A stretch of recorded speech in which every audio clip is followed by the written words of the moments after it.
కలిసి మంచి సావాసం చేయడానికి దేవుడు నాకు ఇచ్చిన అవకాశాన్ని బట్టి ప్రభు వందనస్తులమై ఉన్నాం. పిల్లరా, మరి ఈరోజు మీతో దైవ సందేశాన్ని అందిస్తానని అనుకోలేదు. నిన్నటి దినం అయ్యగారు నాకు ఫోన్ చేశారు, రాజకుమార్ గారు, మరి ఇట్లాగా మెసేజ్ ఇవ్వాలయ్యా, రేపు రోజు ఉపవాస కూడికలు ఏర్పాటు చేశాం, మీరు వస్తారా అని అడిగారు. పగలు ఖాళీగా ఉన్నా. ఈ రాత్రి పేరులో మెసేజ్ ఉంది, రేపు కరాలపాడని పిడుగురాళ్ళ అవతల మెసేజ్ ఉంది, అందుకని ఈ పూట వస్తానని చెప్పాను. మరి అయ్యగారు చెప్పినట్లుగా జైల్స్లో ఒక సువార్త అందిస్తాను. 97వ సంవత్సరం నుంచి జైల్లో ఖైదీలకి సువార్త అందిస్తాను. మీరు అనుకోవచ్చు ప్రభుత్వం ఏమైనా ఇస్తుందేమో డబ్బులని, ఏమి ఎవరు కనీసం ఊరికి అలౌ చేస్తారు అంతే, పర్మిషన్ ఇస్తారు, అలౌ చేస్తారు. భోజనం మందే, టిఫిన్ మందే, ట్రావెల్ మందే, అన్నీ మనయే. కానీ లోపల సువార్త అందించడం, ఒక్క ఖైదీ రక్షించబడితే మంచిదన్న ఆలోచనతోనే సువార్త అందిస్తున్నాం. కానీ లాభమైనటువంటి దారి కాదు, దాని కొరకు మేము ప్రయాసపడలేదు. కానీ కనీసం ఒక వ్యక్తి రక్షించబడితే మంచిదని సువార్త చేస్తున్నాను. 97వ సంవత్సరం నుంచి సువార్త చెప్తాను. 97వ సంవత్సరం నుంచి జైల్లో ఖైదీలకు వాక్యం చెప్తాను. అయ్యగారు అన్నట్లుగా ఇదివరకు కిరసనాల బోర తీసి తిరిగేవాడిని, ఏడదాకా కూడా వినపట్ల కిరసనాల బోర. అందుకని ఒక ఆయన అడిగితే 2000 రూపాయలు పెట్టి ఒక మైక్ కొనిచ్చాడు. ఆ మైక్ సైకిల్కి ముందు కట్టుకొని సైకిల్ మీద తిరుగుతూ ఉంటాను. సైకిల్ మీద బాపట్లంతా, చుట్టుపక్కల ప్రాంతాలు, వెదలిపిల్లి, స్టోర్పురం, ఆ తర్వాత కర్లపాలెం, చుట్టుపక్కల చీరాల, అట్లా సువార్త చెప్తూ ఉండేవాడిని. నాకు మ్యారేజ్ అయింది, 2 పిల్లలు. మా పాస్టమ్ గారి పేరు హెప్సీబా, పాస్టర్ గారి కుమార్తె. అబ్బాయి పేరు యేసుబాబు అమెరికాలో ఉంటాడు, చికాగో అనేటువంటి ప్రాంతంలో. చికాగోలో ఎంఎస్ అయిపోయి అక్కడ జాబ్ చేస్తున్నాడు. నాకు సైకిలే ఉంది. మా వాడు సైకిల్ తొక్కితే ఒప్పుకోడు. ఒకవేళ ఫోన్ చేసినప్పుడు సైకిల్ పక్కన ఆడని పెట్టి బండి ఆడని ఉంటే పక్కన నుంచొని మాట్లాడటం. ఆ తర్వాత ఆయన మాట్లాడి ముగించిన తర్వాత మళ్ళీ సైకిల్ దగ్గరికి రావడం. మనం ఏ స్థితిలో నుండి వచ్చామో అది కొంచెం జ్ఞాపకం చేసుకుంటాం. మా చిన్నబ్బాయి డాక్టర్, ఎంబీబీఎస్ డాక్టర్ మా చిన్నబ్బాయి. అయితే ఎంబీబీఎస్లో గోల్డ్ మెడల్, మళ్ళీ 4300 మందిలో 1 of the gold medal number అతను. మరి మా పల్లె దగ్గుమల్లి వారి పాలెం అని, మా పల్లెలో నాకు వచ్చిన తర్వాత మగపిల్లల డాక్టర్లు ఎవరు లేరు, మావాడు తప్ప. అది గొప్ప విషయం. మరి సేవకు వచ్చిన తర్వాత నేను ఒకప్పుడు భయంకరంగా ఉండేవాడు. మనుషులను కాంట్రాక్ట్ బేసిక్ మీద చంపేస్తాను. కాంట్రాక్ట్ మాట్లాడుకొని ఈ వ్యక్తిని చంపాలంటే ఇంత కాంట్రాక్ట్ ఉంటుంది, 3 వ్యక్తులు వెళ్ళి చంపేసేవాళ్ళం. నా దగ్గర ఒక బటన్ కత్తి ఉండేది, కొలువులో తయారు చేస్తా, దానికి రోజు అవధం పెట్టేవాడిని. అది సిలుం పట్టిపోయేది. సిలుం పట్టిపోయినటువంటి కత్తితో మనిషిని పొడితే చచ్చిపోవాలి, అది పాయింట్. ఇక దానివల్ల బతకూడదు వాడు. అటువంటి ప్లాన్ అనమాట. 5 సంవత్సరాలు కరాటే నేర్చుకున్నా. ఆ తర్వాత నేను 40 లక్షల రూపాయలు రొయ్యలు వ్యాపారం చేశాను. 40 లక్షల రూపాయలు రొయ్యలు వ్యాపారం. రొయ్యలు తెలుసుగా మీకు, గోంగూరలు వేస్తారు. రొయ్యలు రకాలు చెప్తాను, గుడ్ రొయ్యి, ఎల్లు రొయ్యి, బొంగు రొయ్యి, కారా, స్కామిర్, నారను, వైట్. ఎంత తూగుతుందో చెప్పగలను. ఒక 15 లక్షల రూపాయలు సోనా బోటు సముద్రం మీదకి వెళ్తే ఎంత క్యాచ్ చేస్తుందో కూడా చెప్పగలను. చూడండి, ఎంత క్యాచ్ చేస్తుందో కూడా చెప్పగలను. కానీ అటువంటి పరిస్థితులు దేవుడు నన్ను మార్చాడు. పిల్లలు 3 వెళ్ళి మనిషిని చంపేస్తాం. కానీ చాలా, మరి మా నాన్నగారికి మార్పు లేదు, మా అమ్మకు మార్పు లేదు. మన్నం శామ్యూయల్ గారు, బాపట్ల మన్నం శామ్యూయల్ గారు మా పెదనాన్న, ఆయన కమిషనర్ గారు మా పెదనాన్న. అయితే మన్నం శామ్యూయల్ గారు బామర్దికి మా మేనత్తని ఇచ్చాం, మా నాన్నగారు అక్కని ఇచ్చాం కనుక అట్లా మా పెదనాన్న ఆయన. అట్లాగా ఉంటూ దేవుని పరిచయం కొరకు రౌడీజం నుంచి మానేసుకొని ప్రభు దగ్గరికి వచ్చి ప్రభులో జీవిస్తున్నాను. ఒకప్పుడు చీరాల నుంచి బాపట్ల నడిచెళ్ళేవాడిని డబ్బులు లేక. ఇష్టవాటపురం దగ్గర చేసిందకాయలు ఉంటే చెట్లు ఉండే, ఎదువరకు ఇప్పుడు లేవులే, కొట్టేసినట్టుకుంటారు. ఆకలి అయితే ఆ చేసిందకాయలు తినేసి మెల్లికి రోడ్డు అప్పుడు నడుచుకుంటూ ఇంటికి వెళ్ళేవాడిని. డబ్బులు లేక 3 రూపాయల టికెట్ బాపట్ల వెళ్ళడానికి లేక నడిచెళ్ళేవాడిని. మా పిల్లలు ఒక్కోసారి అన్నం లేక 3 రోజులు అన్నం కూడా నీళ్లు పోసుకొని తాగేవాడు. అటువంటి పరిస్థితి ఉండేది. కానీ దేవుడు ఈరోజు సువార్త అందించడం ద్వారా దేవుడు 2 పిల్లలను చదివించాడు. మా పెద్ద అబ్బాయి అమెరికాలో, ఇక్కడ బాపట్ల ఇంజనీరింగ్ కాలేజీలో చదువుకున్నాడు, బీటెక్. అక్కడికి వెళ్ళంగా ఎంఎస్ చేశాడు. తర్వాత జాబ్ వచ్చింది, వెంటనే ఒక 3 నెలలు పార్ట్ టైం చేస్తూ జాబ్ వచ్చింది. తర్వాత ఒక పర్మనెంట్ జాబ్ వచ్చింది, నెలకొచ్చి 10 లక్షలు ఇస్తారు జాబు. కనుక సంవత్సరానికి 1,20,00,000 రూపాయల జాబు ఉంది. ఇంకా వివాహం కాలేదు, ప్రార్థన చేయండి. చిన్న అబ్బాయి కూడా వివాహం అంటే అతను కూడా డాక్టర్గా చేస్తున్నాడు. అతను కూడా ముందు మ్యారేజ్ పెద్ద అబ్బాయి చేయాలి, అట్లా ఉంది. కనుక దేవుడు ఆ విధంగా ఆశీర్వదించాడు. ఈరోజు మీ ముందు నిలబడి సువార్త సాక్ష్యం చెప్తున్నానంటే కేవలం దేవుడు చేసినటువంటి గొప్ప కార్యాలు. దేవునికి స్తోత్రం, హల్లెలూయా. దేవుడు మనుషులు విడిచిపెట్టడు అనేటువంటి భావం ఇదొకటి మనం తెలుసుకోవాలి. ఆయన నమ్మినటువంటి వారిని ఏమాత్రము విడిచిపెట్టేవాడు కాదు, గుర్తుపెట్టుకో. అదేదో సామెత ఒకటి ఉంది, అట్టు పెడితే ఎంత పెడతారంట? అట్టున్నర పెడతారు. నువ్వు నా పని చేయి, తర్వాత నేను నీ పని చేస్తాను. దేవుడు అటువంటి గొప్ప కార్యాలు దేవుడు చేయగలడు. పిల్లారా, మరి పరిశుద్ధమైన బైబిల్లో నుండి మీకు ఒక వాక్యాన్ని తెలియజేస్తాను. మరి అయ్యగారికి, అమ్మగారికి, పిల్లలకు ప్రత్యేకమైన వందనాలు, సంఘస్థులు కూడా ప్రత్యేకమైన వందనాలు. ఈరోజు బాబుని చూసుంటానేమో కానీ నాకు కూడా ఐడియా లేదు. ఈరోజే చూస్తూ ఉన్నాను అయ్యగారిని. అయ్యగారు తెలుసు నాకు, అమ్మగారు కొంచెం అట్లాగా నాకు తెలియదు కానీ అంత పరిచయం కాదు. అయ్యగారు నాకు బాగా పరిచయము. పిల్లలు ఇద్దరు, పాప బాబు. బాబు నాకు కూడా పరిచయం లేదు.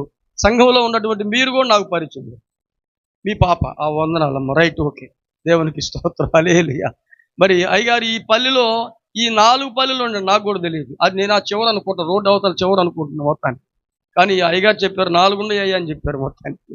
అందులో 4లో ఒక భాగం ఇది అనమాట, అంతే కదా, ఇది ఒక భాగం. కనుక మీతో కలిసి మంచి సావాసం చేయడానికి దేవుడు నాకు ఇచ్చిన అవకాశాన్ని బట్టి ప్రభుకు వందనస్తున్నై ఉన్నాను. పరిశుద్ధమైన బైబిల్లో నుండి మీ అందరికీ తెలిసినటువంటి ఒక వాక్యాన్ని మీకు పరిచయం చేస్తాను.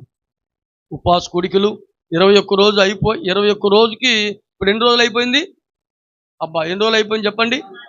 మీరు ఎప్పుడైనా చూడండి, ఉపవాసం 3 గంటల వరకు ఉండేవాళ్ళకి మీరు ఎప్పుడైనా గమనిస్తూ ఉండండి. ఉపవాసం ఉంటారు కానీ వాళ్ళ దృష్టి, మనసు, కళ్ళు అన్నీ దేని మీద ఉంటాయి చెప్పండి మీరు? మీకు అర్థం కాల? అబ్బా, ఏం చెప్పండి మరి, నిజం కదే. గడియారం ఏడుందో కన్ను ఆడకపోద్ది అనమాట. 3 అవుతుందా, 2 దాటిందా, 1 దాటిందా, 2:30 అవుతుందా, 3 అవుతుందా అంటే ఆ టైం గుర్తొస్తూ ఉండదు అనమాట మొత్తానికి కదా. ఇప్పుడు ఎన్ని రోజులు అయిపోయిందంటే ఇప్పుడు 15 రోజులు అయిపోయి, ఇంకెంత ఉంది? ఇంకా 14 రోజులు. ఇప్పుడు 15 రోజులు అనుకుంటాను, అంతేనా? 15వ రోజు వచ్చేసింది. ఇంకా మరి ఇంకా 6 రోజులు ఉంది, అంతే కదా. రైట్. ఇంకా 15వ తారీఖు, 15వ రోజుకి నేను రావటం, ఈ మధ్య నేను కూడా తెలియని రీతిగా రావటమే. అయ్యగారు నిన్న తెలియని రీతిగా, ఒక్కోసారి దేవుని కార్యాలు కంటికి కనపడవు, చెవులకు వినపడవు, హృదయాలకి అగోచరమైనటువంటి, ఎప్పుడు ఏం జరుగుతుందో తెలియనటువంటి పరిస్థితులు. ఈరోజు మీ మధ్య దేవుని వాక్యం చెప్తారు అనుకోవాలి. నాకు కూడా ఖాళీ ఈరోజు పగలు నాకు మీటింగ్ లేదు. నేను కూడా ఖాళీ పనుకోవడం, ఇంటికి వెళ్ళి కాసేపు తిరిగేసి పనుకోవటం. ఈరోజు జైలుకి వెళ్ళాలి యాక్చువల్గా. ఈ 2 రోజులు మీటింగ్స్ ఉందని ఆగాను, కానీ పనుకోవాలా. కానీ అయ్యగారు ఫోన్ చేయగల ఏమనుకున్నానంటే, మొత్తానికి ఖాళీ ఉందిగా, అక్కడికి వెళ్ళి సువార్త చెప్పడం మంచిది. సంఘస్థులను చూసినట్టుగా ఉంటుంది, అమ్మగారు అయ్యగారి పిల్లలు చూసినట్టుగా ఉంటుంది, గత సువార్తలు నేను కూడా పాల్గొన్నట్లుగా ఉంటుంది అనేటువంటి ఆలోచనతోనే మరి ఈ ప్రాంతానికి రావటం, ఈ మధ్య కలిసి మంచి సావాసులు పాల్గొనడం చాలా సంతోషంగా భావిస్తూ ఉన్నాను. లూకా సువార్తలో నుండి ఒక వాక్యాన్ని మీ అందరికీ తెలిసినటువంటి మాట, 10వ అధ్యాయము, లూకా సువార్త 10వ అధ్యాయము 38వ వచనం నుండి చివరి వరకు చదువుదాం. 38వ వచనం. అంతటి వారు ప్రయాణమైపోవచ్చుండగా ఒక గ్రామములో ప్రవేశించెను. మార్తా అను ఒక స్త్రీ, మరియా అనే ఒక సహోదరి ఉండెను. యేసు పాదముల యొద్ద కూర్చుండి ఆయన బోధ వినుచూ ఉండెను. మార్త విస్తారమైన, చెప్పండి ఏం పని పనిలో కూడా అసలు ఎట్లా రాశారు చూడండి బైబిల్లో. అసలు మనకు తెలియకుండా ఒక్కోసారి ఒక వాక్యం మనం చదువుతుంటే ఎంత పని ఉంటుందో అనుకుంటాం మొత్తానికి. నిజమే, విస్తారమైన పని పెట్టుకుందంట. అసలు ఆ పనిలో ఎంత కోపం ఉందో చూడండి, కింద చెప్తారు మీకు. ప్రభువా అంటే సింపుల్గా చెప్పిందా, పెద్దగా చెప్పి ఉంటుందంటావా? ఎట్లా చెప్పిందో కిందకు వస్తే మీకు బాగా ఇంకో మాట గుర్తొస్తుంది చూడండి. నా సహోదరు నన్ను విడిచిపెట్టినందున నీకు చింత లేదా? నాకు సహాయము చేయమని ఎందుకు ఆమెకి చెప్పు ఒకసారి అని అన్నదప్పటికల్లా ప్రభువారు అక్కడ ఒక మాట వాడారు చూడండి. 2 సార్లు. ఒకటి మార్త, అబ్బా 2 సార్లు అన్నట్టు అర్థం ఏంటి? ఎవరైనా పైకి వస్తున్నప్పుడు ఏమంటారు చెప్పండి? ఆగు అంటాం, అంతేనా కదా. మొన్న ఒక ఆయన దిగాడు, స్కూటర్ పైకి వస్తుంటే పక్క తప్పుకోవద్దు, ఆగాగంటాడు. ఆడెందుకు ఆగుతాడు? స్కూటర్ ఎవరు ఆగిద్దా? ఇప్పుడు ప్రభు ఏంటి, ఎంత కోపంగా ఉందో మార్త. ఆడవాళ్ళ కోపం అంటే మిమ్మల్ని అంటలేదు తల్లి, మందరాలు మీకు. అసలు నేను ఊరకు చెప్తున్నా, అసలు ఆడవాళ్ళు కోపం అంటే ఎట్లా ఉంటుందో మొత్తానికి అక్కడ ఆమె చూపించింది ప్రభుది. ప్రభువే పర్టికులర్గా మార్తను చూశాడు. ఒకసారి అందా కాదు, ఎన్నిసార్లు అని చెప్పండి. మార్తా నీవు అనేకమైనటువంటి పనుల చేత విచారం అంటే ఆలోచన, ఇంటి ఆలోచన, విచారము కలిగి తొందరపడుచున్నావు, కానీ అవసరమైనది. అబ్బా, దేవునికి స్తోత్రం చెప్పండి. హల్లెలూయా. అమ్మ, నిద్ర వస్తుందా? ఎవరికి రాదే, నాకు తెలిసి తొందరగా రాదు. వచ్చినా నేను ఊరుకోను. దేవునికి స్తోత్రం. అంతేనా? వెరీ గుడ్, దేవునికి స్తోత్రం. అట్లా చూస్తూ ఉంటే కానీ నాకు కూడా బాగుంటుంది. నిద్రపోతూ ఉంటే నాకు కూడా కోపం రాదు, కానీ కుళ్ళు వచ్చింది. ఎందుకని? నా వాక్యం ఎందుకెంటలేదు అనుకో. దేవునికి స్తోత్రం చెప్పండి. హల్లెలూయా. ఇప్పటికి 2000 సంవత్సరాల క్రితం ప్రభు అయినటువంటి యేసుక్రీస్తు ప్రభు వారు పరలోకాన్ని విడిచిపెట్టి, మహిమను సింహాసనాన్ని విడిచిపెట్టి, 4 జీవులు 7 ఆత్మలు 24 సింహాసనాలు 24 పెద్దలు కలిగి, కొన్ని కోట్ల మీద దూరంలో కెరూబులు శరుబులు కలిగి 2 రెక్కలతో ముఖాన్ని కాలాన్ని కప్పుకొని ఎగురుతూ పరిశుద్ధుడు పరిశుద్ధుడు పరిశుద్ధుడని ప్రతిగానముల ద్వారా స్తుతించబడుతున్నటువంటి గొప్ప దేవుడు ఆయన. సమీపింపరాని తేజస్సులో ఉన్నటువంటి వాడు ఆయన. శూన్యములో ఉన్నటువంటి వాడు ఆయన. శబ్దముగా ఉన్నవాడు ఆయన. శబ్దములో నుండి అగ్ని వచ్చింది, అగ్నిలో నుంచి నీరు వచ్చింది, నీటిలో నుండి ప్రపంచాలు సృష్టించబడ్డాయి. దేవునికి స్తోత్రం చెప్పండి. హల్లెలూయా. అందరు చెప్పండి హల్లెలూయా. ఒక్కడై ఉన్నటువంటి దేవుడు ఏం తయారు చేసుకున్నాడు? పిల్లరా, ఒంటరిగా ఉన్నటువంటి వాడు, శబ్దములో ఉన్నటువంటి వాడు అగ్నిగా మార్చబడ్డాడు. అగ్నిగా మార్చబడినటువంటి వాడు ఏమయ్యాడు చెప్పండి? నీరుగా మార్చబడ్డాడు. నీరేమైపోయింది? ప్రపంచాలంతా సృష్టించబడింది. భూమి దేంతో తయారు చేయబడింది చెప్పండి? నీటి ద్వారా తయారు చేయబడింది. పేతురు రాసిన 2వ పత్రిక 3వ అధ్యాయము, పేతురు రాసిన 2వ పత్రిక 3వ అధ్యాయము 5వ వచనాన్ని మీరు చదవగలిగితే ఒక మాట. ఏలయనగా పూర్వము నుండి ఆకాశము ఉండెననియు, ఆకాశములు ఉండెననియు, నేలల్లో నుండి నీళ్ల వలన భూమి సమకూర్చబడి ఉన్నదనియు. దేవునికి స్తోత్రం చెప్పండి. హల్లెలూయా. ఇప్పుడు చెప్పండి, దేని ద్వారా భూమి తయారు చేయబడింది? అమ్మ, మీకు అర్థమవుతుందా? దేని ద్వారా తయారు చేయబడింది భూమి? నీళ్ల ద్వారా. అబ్బా, మీరు చెప్పండి, ఏది నీరు కాదు భూమి మీద? నేను పట్టుకున్న మౌతు నీరు, ఇది ప్లాస్టిక్, రజను చెట్లోంచి రజను వస్తుంది. భూమి నీరు, గుర్తుపెట్టుకో. మనిషి ఏంటి? నీరు. నీరు గర్భంలో పడితే ఏమైంది? మనిషి. జంతువు ఏంటి? నీరు. గర్భంలో పడితే ఏమొచ్చింది? జంతువు అయింది. మీరు ఏదన్నా చెట్టు కానీ ఉండి అది పాల మీద ఉన్నప్పుడు దాని అట్ట పిసకండి, ఏమైంది? అది నీరు. ఇనుము నీరు, ఇత్తడి నీరు, రాగి నీరు, జలంశీరి నీరు, ప్లాస్టిక్ నీరు. చెప్పండి, ఇంకేమి నీరు కాదు చెప్పండి. ఇక్కడ కూర్చున్నటువంటి వాళ్ళంతా నీరు, గుర్తుపెట్టుకో. ఇక్కడ ఉన్నటువంటి యంత్రాల మొత్తం నీరు, గుర్తుపెట్టుకో. మనం వాడుతున్నటువంటి ఇవన్నీ నీరు, గుర్తుపెట్టుకో. ఫ్యాను నీరు, ఇక్కడ కనబడుతున్నటువంటి ఈ మౌత్ నీరు, ఇది కూడా నీరే. నీటి ద్వారా తయారు చేయబడింది, గుర్తుపెట్టుకో. దేవునికి స్తోత్రం చెప్పండి. హల్లెలూయా. ఇది నీరు కాదా? నువ్వు చెప్పు నాకు. 1000 రూపాయలు ఎత్తు. ఇప్పుడు లేవులేండి, తర్వాత ఇస్తా. చెప్పండి, 1000 రూపాయలు ఇస్తాను మీకు. ఏది నీరు కాదు చెప్పండి? ప్రపంచము నీటి ద్వారా తయారు చేయబడింది. దేవునికి స్తోత్రం చెప్పండి. హల్లెలూయా. నీటిలో నుంచి భూమి వచ్చింది. భూమి ఎక్కడి నుంచి వచ్చింది చెప్పండి? నీటిలోంచి భూమి వచ్చింది. భూమిలో నుంచి మొక్కలు వచ్చినాయి. భూమిలోంచి మనిషి వచ్చాడు. దేవుడు పిల్లలు ఒక బొమ్మగా తయారు చేసి వాని నాసికారంధ్రములో జీవాయువును ఊదగా మనుషుడు జీవించు ఆత్మయ్యను. ఇప్పుడు నీటిలో ఏం పెట్టాడు దేవుడు? ఆత్మను పెట్టాడు. దేవునికి స్తోత్రం. జీవాయువును ఊదగా. మనిషిలో 3 భాగాలు. అమ్మాయి, నా వైపు చూడు. మనిషిలో 3 భాగాలు చెప్పండి. 1 శరీరం, 2వది రక్తం, 3వది గాలి. పొద్దాగా తిరుగుతున్నాడు అనుకో, ఏమన్నా తల్లి, ఒరే గాలోడా, గాలి తిరుగుతున్నావేరా. ఏ తిరుగుడు? ఆడు గాలోడే. ఆమె తెలుసు కాబట్టి ఏమన్నా చెప్పండి? గాలి తిరుగుతున్నావేరా గాలోడా అంటది. గాలే. మనుషులు ఏమన్నా చెప్పండి? నేను ఊగుతున్నానా? చెప్పండి, ఏమన్నా చెప్పండి. నాలో గాలి ఉంది కాబట్టి ఊగుతుంది. గాలి ఉంది కాబట్టి మాట్లాడుతుంది. గాలి ఉంది కాబట్టి కన్నులో చూస్తుంది. డాక్టర్ దగ్గరికి కన్ను కనపడకపోతే డాక్టర్ దగ్గరికి వెళ్ళయ్యా, నా కన్ను కనపట్లేదయ్యా అని చెప్తాడా? అట్టంటాడు. ఇంకేమనంటాడా? చెప్పండి. ఈ చెయ్యి, ఈ కాలు, చెప్పండి, ఏమంటారు చెప్పండి? లోపల ఉన్నటువంటి ఆత్మ ఉపయోగిస్తున్నటువంటిది, గుర్తుపెట్టుకో. నాకు 1 కోటి రూపాయలు ఇచ్చి పిల్లని ఇస్తానన్నాడు. ఎంత ఇచ్చిస్తున్నారు పిల్లని? నాకు 1 కోటి రూపాయలు అనుకుందాం. 10వ తారీఖున పెళ్ళి, 7వ తారీఖున చచ్చా అనుకుంటుంది. ఇక వాళ్ళని తీసుకెళ్ళి, అయ్యా రా 1 కోటి రూపాయలు వీడిని తీసుకెళ్ళంటే ఏమంటారు చెప్పండి? అవసరమైతే నీకేమన్నా ఇస్తాను, తీసుకెళ్ళి పూర్తి. అంతేనా?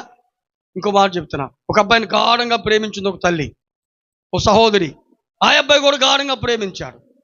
ఇద్దరు నువ్వు లేకుండా అనుకున్నారు మొత్తానికి. ఒకరోజు పెళ్లి చేసుకున్నారు. తర్వాత ఆడు చచ్చాడు. అప్పుడు ఏమంటుంది చెప్పండి? అయ్యా వాడిని తీసుకెళ్ళమాకండి అయ్యా, ఏడే పెట్టను అంటదా?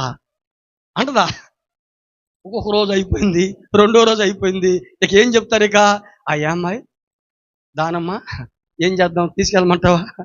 ఎట్టో చేయను ఆయన అందాలి, అది ఇంట్లో పెట్టబడదా? చెప్పండి, లోపల ఏమి లేదు. మీకు అర్థం కాదు, లోపల ఏమి లేదు. విలువైనటువంటి గాలి లేదు, గుర్తుపెట్టుకో. శరీరానికి మరణం ఉంది కానీ గాలికి ఏమి లేదు, మరణం లేదు. గుర్తుపెట్టుకు, నీకు అర్థం కావట్లా. ఆత్మకు మరణం లేదు. ప్రభువుని అంగీకరిస్తే ప్రభు దగ్గర ఉంటుంది, ప్రభు దగ్గర ఉంటాడు. ప్రభువుని అంగీకరించకపోతే అగ్నిగుండంలో ఉంటాడు. అగ్నిగుండంలో ఉండటం కూడా ఈ శరీరం కాదు, అది వేరే శరీరం ఉంటుంది. ప్రభు దగ్గర ఉండటం కూడా అది ఈ శరీరం కాదు, వేరే శరీరం ఉంటుంది. మీకు అర్థమవుతుందా? దేవునికి స్తోత్రం చెప్పండి. హల్లెలూయా, హల్లెలూయా. చాలా మంది అనుకుంటారు, అమ్మాయి బాగుండవు అమ్మాయి, ప్రభు దగ్గర కూడా అట్నే ఉంటావేమో అనుకుంటారు. వస్తుందే, అట్ట ఉండరు. నేను చెప్తాను, గుర్తుపెట్టుకో. ఈ రూపం మారిపోద్దు, గుర్తుపెట్టుకో. క్షయమైనటువంటి శరీరం విడిచిపెట్టబడుతుంది, గుర్తుపెట్టుకో. ఏ శరీరం వస్తుంది పిల్లరా? అమర్త్యత వస్తుంది. మర్త్యమైన శరీరం తీసివేసి, అమర్త్యత క్షయమైన శరీరం తీసేసి అక్షయత్తును ధరిస్తాం. పరలోక రాజ్యంలో మనమంతా ఒక రూపం ఉంటాం. ఏ రూపం అది? మీరు చూడండి, మార్కు సువార్తలో, మార్కు సువార్త 12వ అధ్యాయము 25వ వచనాన్ని మీరు చూడండి. ఒక మాట ఉంది, మార్కు సువార్త 12:25 వచనంలో ఏం రాశాడు? మృతులలో నుండి లేపబడినప్పుడు పెండ్లి చేసుకొనరు, పెండ్లికి ఇవ్వబడరు, కానీ పరలోకమందున్నటువంటి దూతల వలె ఉంటారు. గుర్తుపెట్టుకో. చెప్పండి, ఎలా ఉంటారు చెప్పండి? పెళ్లి చేసుకొనరు, మీకు అర్థమవుతుందా? పెళ్లి చేసుకోరు, పెండ్లికి ఇవ్వబడరు. ఎట్లా ఉంటారు వాళ్ళంతా? దూతల వలె పరలోకములో. భక్తుడు అదే రాశాడు. మహిమతో నిండిన నిరూపము, నీ నీతితో నేను దర్శింతును, నా తండ్రి నీ రాజ్యములో నీ వలె ప్రకాశింతును, నీ వలె ప్రకాశింతును. ఆరాధన, ఆరాధన. ఎలా ఉంటాం మనం చెప్పండి పరలోకంలో? నీకు అర్థమవుతుందా? పరలోకంలో ఎలా ఉంటాం మనము? ఆ దూతుల వలె ఉంటాము. ప్రభు ఎలా ఉంటాడు? అగ్ని రూపం కలిగినటువంటి వాడు. గుర్తుపెట్టుకో. ప్రభు జనాలకు అర్థం కావట్లా, ఏదేదో బొమ్మలు పెట్టి చెబుతున్నారు కానీ గుర్తుపెట్టుకో, దేవుని రూపం ఎవరు గమనించలేదో. పిల్లలు ఒకసారి మోషే అడిగాడు, ప్రభువా ఒక్కసారి నేను చూద్దామనుకున్నానయ్యా అన్నాడు. ఏమన్నాడు చెప్పండి దేవుడు? నువ్వు నన్ను చూస్తే దెబ్బకి తపామంట అంటే చచ్చిపోతావు నాయన, వద్దురు అన్నాడు. కాదయ్యా, కోరిక ఒకటి ఉందయ్యా, అయితే ఒక పని చేయి, నువ్వు ఒక పని చేయి, నా ఎదురు రూపాన్ని చూడలేవు, నేను వెళ్తున్నప్పుడు ఎక్కడో ఏళ్ల సందులో నుంచి చూడు నన్ను అన్నాడు. అంతే. దేవుని చూడగలమా మనం? చూస్తామా? అమ్మ బాబోయ్, నేను చెప్తున్నా, గొప్ప దేవుడు, భూమిని ఆకాశాన్ని కలిగించిన వాడు, అందులో ఉన్న సమస్తాన్ని కలిగించిన వాడు, ఆకాశంలో తిరిగి వాటిని, మెట్ల మీద తిరిగి వాటిని, కొండల మీద తిరిగి వాటిని, సమస్త జీవరాశి కోటి ప్రపంచ మానవుని పోషిస్తున్నటువంటి గొప్ప దేవుడు. అటువంటి గొప్ప దేవుడు మానవుని రూపాన్ని ధరించుకొని పరలోకాన్ని విడిచిపెట్టి, మహిమని విడిచిపెట్టి, సింహాసనాన్ని విడిచిపెట్టి 2000 సంవత్సరాల క్రితం ఆయన కన్య కానబడినటువంటి మేరీ గర్భమందు పరిశుద్ధాత్మతో గర్భాన్ని ధరించి ఆయన ఒక సత్రంలో పుట్టి, ఏడా పాకలోనా సత్రంలోనా? సత్రం అన్న వాళ్ళు చేతులు ఎత్తండి. రైట్, ఈయన ఎత్తాడు, ఒక్కడే ఎత్తాడు. భయం ఎత్తుతున్నారు. పాక అన్న వాళ్ళు, ఒక భక్తుడు ఇలా రాసేళ్ళండి, నిండు చూలాలు మరియమ్మ తల్లి. ఆ భక్తుడు రాసిన పాట చెబుతున్నా.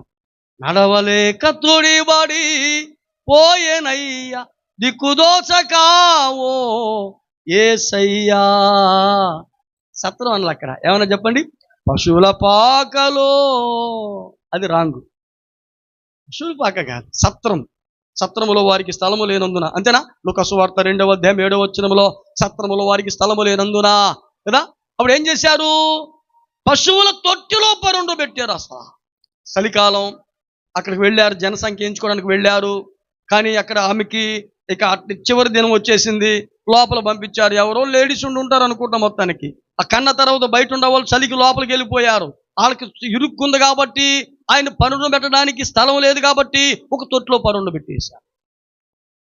కానీ పశువుల పాక అనకూడదు, పశువుల తొట్టి అనకూడదు. చెప్పండి ఏంటది? కాదు ఏంటది? సత్రము. ఇదివరకు సత్రాలు ఉండేవి, ఇప్పుడు లేవులేండి. ఇదివరకు పెద్దోళ్ళకి తెలుసు, సత్రాలు ఉండేవి. యాత్రికులు ప్రయాణం చేస్తున్నప్పుడు సత్రాల్లో బొనుకునేవాళ్ళు, అంతేనా? సాధు సుందర్ సింగ్ గారు కూడా ప్రయాణం చేస్తున్నప్పుడు ఓ సత్రంలో బొనుకుంటే ఆయనకంట ఎప్పుడు దిండు ఒకటి ఉండేదంట మెడ కింద.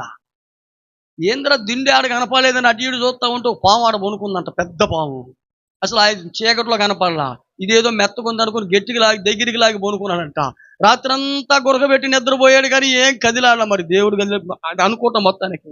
తెల్లారి ఈయన లేచిన తర్వాత అది కూడా లేచిందంట, నాకు కూడా విడుదలయ్యా వెళ్ళిపోతాను టైం అయిపోయిందని మొత్తానికి అది కూడా లేచి వెళ్ళిపోతా ఉందంట.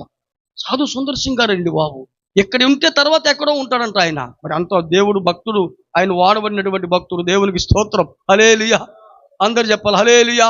ఆయన యేసుక్రీస్తు ప్రభువారు కన్యక అనబడిన మేరీ గర్భమందు పరిశుద్ధాత్మతో గర్భాన్ని ధరించి ఆయన ఒక సత్రములో పుట్టి 30 సంవత్సరాలు ఉండి బ్యాప్తిజం తీసుకొని ఒడ్డుకొచ్చి పరిశుద్ధాత్మను కలిగి 40 దినాలు పగలు రాత్రులు ఉపవాసం చేత సాతాను చేత శోధించబడి, ఉపవాసం ఉండి సాతాను చేత. మరి ఉపవాసం ఉండే వాళ్ళకి శోధన ఏది? అబ్బా దేవునికి స్తోత్రం చెప్పండి, హల్లెలూయా. 21 రోజు ఉపవాసమే కానీ ఏం రావాలి? వద్దే వద్దంటున్నే. వచ్చిందనుకో, అయ్యగారు ప్రార్థన చేయండి అయ్యా, ఒకటే శోధన అయ్యా. అయ్యో, శోధన ఎందుకు వచ్చిందో నీకు తెలిస్తే అసలు దాన్ని విడిచిపెట్టవేమో అనుకుంటున్నా నేను. నీకు శోధన ఎందుకు రావాలి? వస్తే మంచిది. చీరాల్లో నేను పేరాల సెంటర్లో నుంచున్నా, ఇట్నే సంచి చేసుకొని. ఒక ఆయన నా దగ్గరికి వచ్చాడు, కుర్రోడు, పేరాల కుర్రోడు. రత్నరాజు గారు మీరేనన్నాడు. ఏంది అబ్బాయి అనుమానం చూస్తున్నా? నేనేనన్నా. నన్ను పట్టుకున్నాడు. ఏమంటే బాపట్ల మీది? బాపట్లే. దగ్గుమాలి పిల్లేది మీది? దగ్గుమాలి పిల్లే. జైల్లో వాక్యం చెప్పే పాస్టర్ మీరేగా? నేనే. ఏందండి మీరు చచ్చిపోయారన్నారుగా అని ఇంకో మాట చెప్పాడు. చచ్చిపోయారన్నారు కానీ ఇంకో మాట చెప్పాడు. ఎవరు చెప్పారు నీకన్నా? మీ ఊరు పాస్టర్ గారని అన్నాడు. మళ్ళీ ఇంకో మాట చెప్పాడు. ఉండే దినం కూడా అయిపోయిందంట. వాడు చెప్పటం దినం కూడా అయిపోయిందంటగా. దినానికి వద్దాం అనుకున్నాండి, మీ గురించి చెబుదాం అనుకున్నానండి. అబ్బాయి ఎంత మంచి శోధన. వాడు ఎవరు అని అడిగా, పలానని చెప్పాడు. ఇక బాపట్ల వెళ్ళిపోయా. 1000 రూపాయలు ఉన్నాయి నా దగ్గర. టీ ఇప్పించా, మంచి టీ ఇప్పించా, 20 రూపాయలు టీ. ఏందది? స్పెషల్ టీ ఇప్పించా. అబ్బా, ఇప్పించింది కాకుండా 20 రూపాయలు చేతికి, 1000 రూపాయలు చేతికి ఇచ్చి ప్రార్థన చేయండి అయ్యగారు అన్న. ఆడికి అర్థం కాల, కన్ఫ్యూషన్ అయిపోతాడు. పాస్టర్ గారు ఏదే 10,000 రూపాయలు రత్నరాజు గారితో అర్థం కావట్లా. ఏం చెప్పాడు కాబట్టి చెప్పండి, ఏం చెప్పాడు? నిజమే. పౌలు అన్నాడు, క్రీస్తుతో కూడా సిలువైబడి ఉన్నాను, ఇక జీవించువాడను నేను, క్రీస్తే నా యందు జీవిస్తా ఉన్నాను. అది కానీ మనకు వత్తేనా? చెప్పండి, అది కానీ మనకు వత్తేనా? చూడండి, భర్త ఒక దెబ్బ కొట్టని, ఇదిగా ఆ బుట్టను అది బయట ఆడకరాని ఈ సంగతి. ఏడకి మీకు వందనాలు, మిమ్మల్ని అంటలేదు కళ్యా, ఏడకి రమ్మంటున్నారు చెప్పండి. ఏడకొస్తే తెలిసిద్దంటే ఇవి ఏడగా తెలిసేది. ఏడకి ఆడకరాని ఈ సంగతి తెలుస్తానంటారు. యేసుక్రీస్తు ప్రభువారు 40 పగలు 40 రాత్రులు ఉపవాసం చేత శోధించబడి పిల్లరా ఆయన కొంతమంది శిష్యులను ఏర్పాటు చేసుకొని అనేక మందిని బాగు చేశాడు. గుడ్డివారు, మూగవారు, చెవిటివారు, శాంద్రము కలిగిన వారు, పక్షవాయము కలిగిన వారిని ఓరకనే బాగు చేశాడు. డబ్బులుగా ఓరనేనా? మీకు అర్థం కావట్లా. చెప్పండి, డబ్బులుగా ఓరనేనా? ఈ మధ్య ఓరకనే డబ్బులు అడుగుతున్నారు జనం. ఒక ఆయన మీటింగ్ పెట్టి, మీలో 1000 రూపాయలు వేసేవాళ్ళు చేతులు ఎత్తండి సందా అన్నాడు. చాలా మంది చేయించారు. నా దగ్గర 100 ఉంది. 500 చేతులు ఎత్తండి అన్నాడు. 500 కూడా చేతులు ఎత్తారు. నా దగ్గర 100 ఉంది. మీరందరూ నిలబడండి అన్నాడు. నేను కాదుగా, 100 కాదు నిలబడేది, 50 కాదు నిలబడేది. అబ్బా, వాళ్ళకి ప్రార్థన చేసి నేను అనుకున్నా, అమ్మా ఎంత ఘోరం. డబ్బులకు ప్రార్థన నాకు తెలియదు ఏంటి. యేసుక్రీస్తు ప్రభువారు కుంటివారిని ఓరకనే, గుడ్డివారు ఓరకనే, మూగవారిని ఓరకనే, సచ్చినోళ్ళు ఓరకనే లేపాడు ప్రభు. నాయుని గ్రామంలో ఎదవలాలు కుమారుడు చనిపోయినప్పుడు పులారా గ్రామం బయటికి తీసుకుని వచ్చి దింపుడు కలం దగ్గర పెడితే ప్రభువారు ఆ పిల్లవాడిని ఏమన్నాడు? చిన్నవాడా, డబ్బులుగా ఓరనేనా? అబ్బా, వందనాలు తల్లి, దేవునికి స్తోత్రం. మనమైతే ఇస్తామా? మా అక్క ఒక ఆమె ఉంది, పెద్ద అక్క, కాకుమాను, మా అందరికంటే పెద్దది. మా బావగారికి ఒక ఆడపిల్ల. సరే, ఆమెకి పెళ్లి చేసింది. పెళ్లి చేయగానే గర్భం వచ్చింది, ఒక వచ్చింది, బాపట్ల తీసుకొచ్చింది. ఇక డెలివరీ టైం. ఇక డాక్టర్ గారు అన్నాడు 10,000 రూపాయలు ఆపరేషన్ చేయాలని చెప్పాడంట. మక్కకి 5,000 తెచ్చింది అక్కడి నుంచి. వత్త 10,000 తేలా 5,000 తెచ్చింది. ఇక ఆమెకు అటు ఇటు తొయ్యక నాకు ఫోన్ చేసింది. చిన్నోడా ఏడుండవరా అంది. ఏందక్క అన్న, అర్జెంటుగా 5,000 తీసుకురా. ఏదో బ్యాంక్ మేనేజర్ లాగా నేను బ్యాంకు మేనేజర్ లాగా, ఒరేయ్ అర్జెంటుగా 5,000 తీసుకురా అంది. ఏందక్క అన్న, అమ్మాయిని తీసుకొచ్చావరా, డాక్టర్ గారు కొయ్యాలంటున్నాడు, లేకపోతే పెద్ద ప్రాణానికే ప్రమాదం అంటున్నాడు, నువ్వు రారు అర్జెంటుగా అంది. అసలు ఏందంటే సరే వెళ్దాం పదరా. అక్కడికి వెళ్ళా. ఏందక్క అన్న, లోపల భద్రా ఉంది, లోపల పిల్లలు పెట్టారు, అక్కడ బొత్తిస్తాను అంటున్నాడు డాక్టర్ గారు, 10,000 పెట్టమంటున్నాడు, ఆపరేషన్ అంటున్నాడు, లేకపోతే కనలేదు అంటున్నాడు అని చెప్పింది. లోపలికి వెళ్ళాం. ఆ అమ్మాయిని చూసా, మా అక్క కూతురుని చూసా. ఏందమ్మా అన్న, మావయ్య ఏమంటది, కొత్తానంటారు మావయ్య అంది. అమ్మాయి ఏం కాదులే అమ్మాయి, ప్రార్థన చేద్దామని చెప్పని 15 నిమిషాలు ప్రార్థన చేశాం. మామూలుగా టీ తాగుదామని బయటికి వెళ్ళా. అసలు ఆపరేషన్ లేకుండానే ఆడపిల్లం అంత. దేవునికి స్తోత్రం, హల్లెలూయా. ఇప్పుడు ఎంత మిగిలిని? 5,000 ఉన్నాయి మక్క దగ్గర. అబ్బా దేవునికి స్తోత్రం. రాంగలి చెప్పిందా, అయ్యా నువ్వు అటు పోయావురా చిన్నోడా, తపామని అందరా, ఆడపిల్లంగా అందరా, బాగానే ఉంది అక్క, ఎట్టుంది, బాగానే ఉందిరా, మరి ప్రార్థన చేద్దాం పదన్న. ఆడికి వెళ్ళా, మత్తుగా ఉంది. నేనేమనుకుంటున్నాను, 5,000 రూపాయలు ఉందిగా, 10,000 రూపాయలు డాక్టర్ గారికి ఇవ్వాలిగా, ఆపరేషన్ అయితే.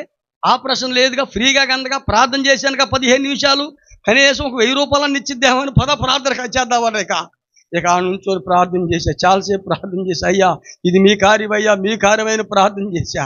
ఇక మక్క మరి ఎట తీసిందో మొత్తానికి గుప్పుడుతో డబ్బులు తీసి ఈ బ్యాగులో వేసింది. ఇక నేను బయటికి వెళ్ళగల తౌడుకోవడం బిగించేస్తున్నా. జనం ఎవరు ఉన్నారని పక్కడికి వెళ్ళి ఎవరు లేని చోటకి వెళ్ళి అసలు మామూలుగా ఇలా 10 రూపాయల నోట్లు 2 వేసింది కొత్త. ఎంత వేసింది? మీ కొందనాలు మిమ్మల్ని అంటలేదు తల్లి. అసలు 10 రూపాయల నోట్లు కొత్త 2 వేసింది. ఎంత పిసనారు. ఆయనకైతే ఇప్పుడు ఎంత ఇవ్వాలా? 10,000 రూపాయలు ఇవ్వాలా? ఇప్పుడు ఓర్నాకి అందగా పాస్ట్ గారు అతను డబ్బుల కోసమేనా? దేవునికి స్తోత్రం.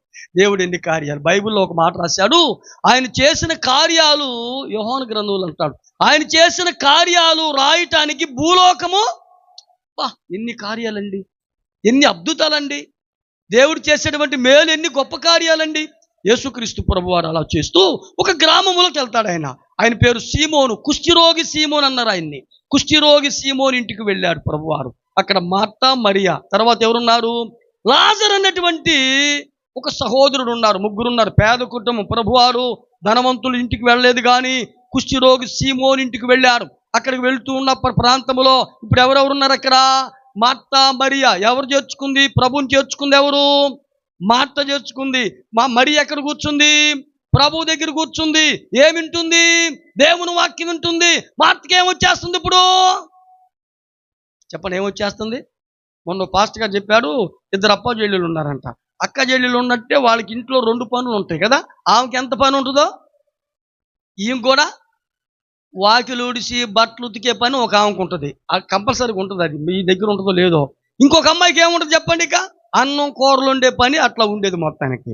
అయితే ఈ అమ్మాయి మొత్తానికి ఎట్లా ఏం చేసిందో, ఒక ఉన్నటువంటి బాతులే ఉండేయంట వాళ్ళకి. మొత్తానికి బాతులే ఉంటే ఈ అమ్మాయి అడుగేలాగా వేసేటప్పటికెళ్ళా బాతు చచ్చిపోయిందంట. ఇది ఎవరు చూశారు? చెల్లెలు చూసింది. చూసి వెంటనే, అక్క ఏంది నువ్వు చేసిన పని, బాతు చచ్చిపోయిందిగా, నాన్న చెప్తాను, నీ సంగతి తెలుస్తాను చెప్తే, ఇప్పుడు నాన్న చెప్పకుండా ఉండాలంటే ఏం చేయాలి? ఈ పని కూడా ఆమె చేయాలి.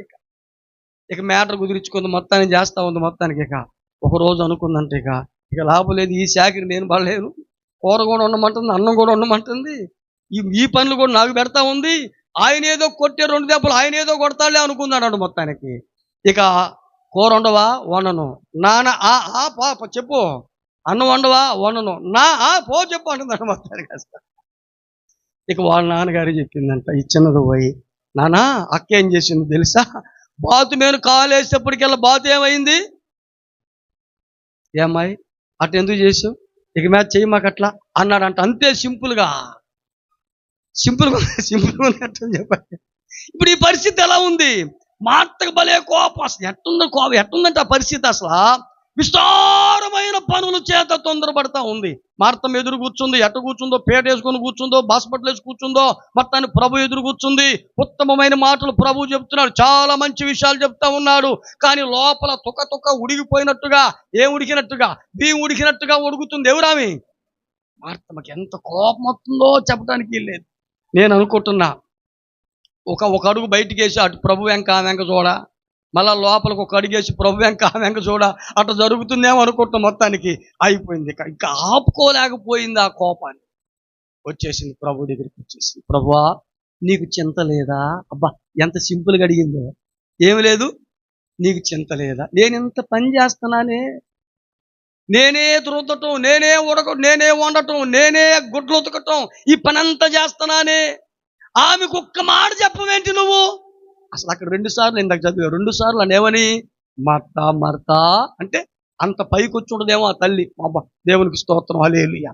వెంటనే ప్రభు ఆమెతో ఒక మాట చెప్పాడు, మర్తా నీవు అనేకమైన పనుల చేత విచారము కలిగి తొందరపడుతున్నావు, గుర్తుపెట్టుకో. కానీ అవసరమైంది, నీకు అర్థమవుతుందా? అవసరమైంది ఒకటే, ఉత్తమమైనటువంటి దాన్ని నేర్చుకోగలిగింది. దేవునికి స్తోత్రం చెప్పండి, హల్లెలూయా.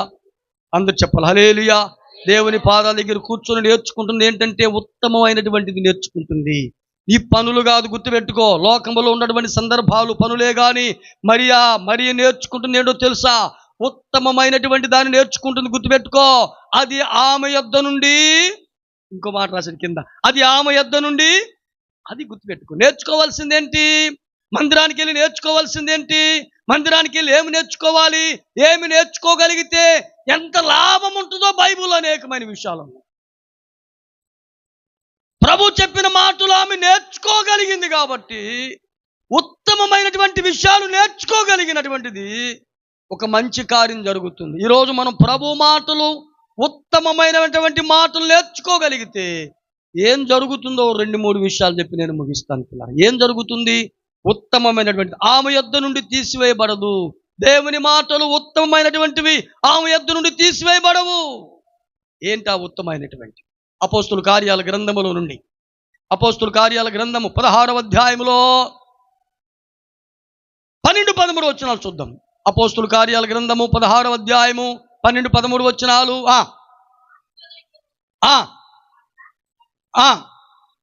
ముఖ్యమైనటువంటి పట్టణము ప్రవాహ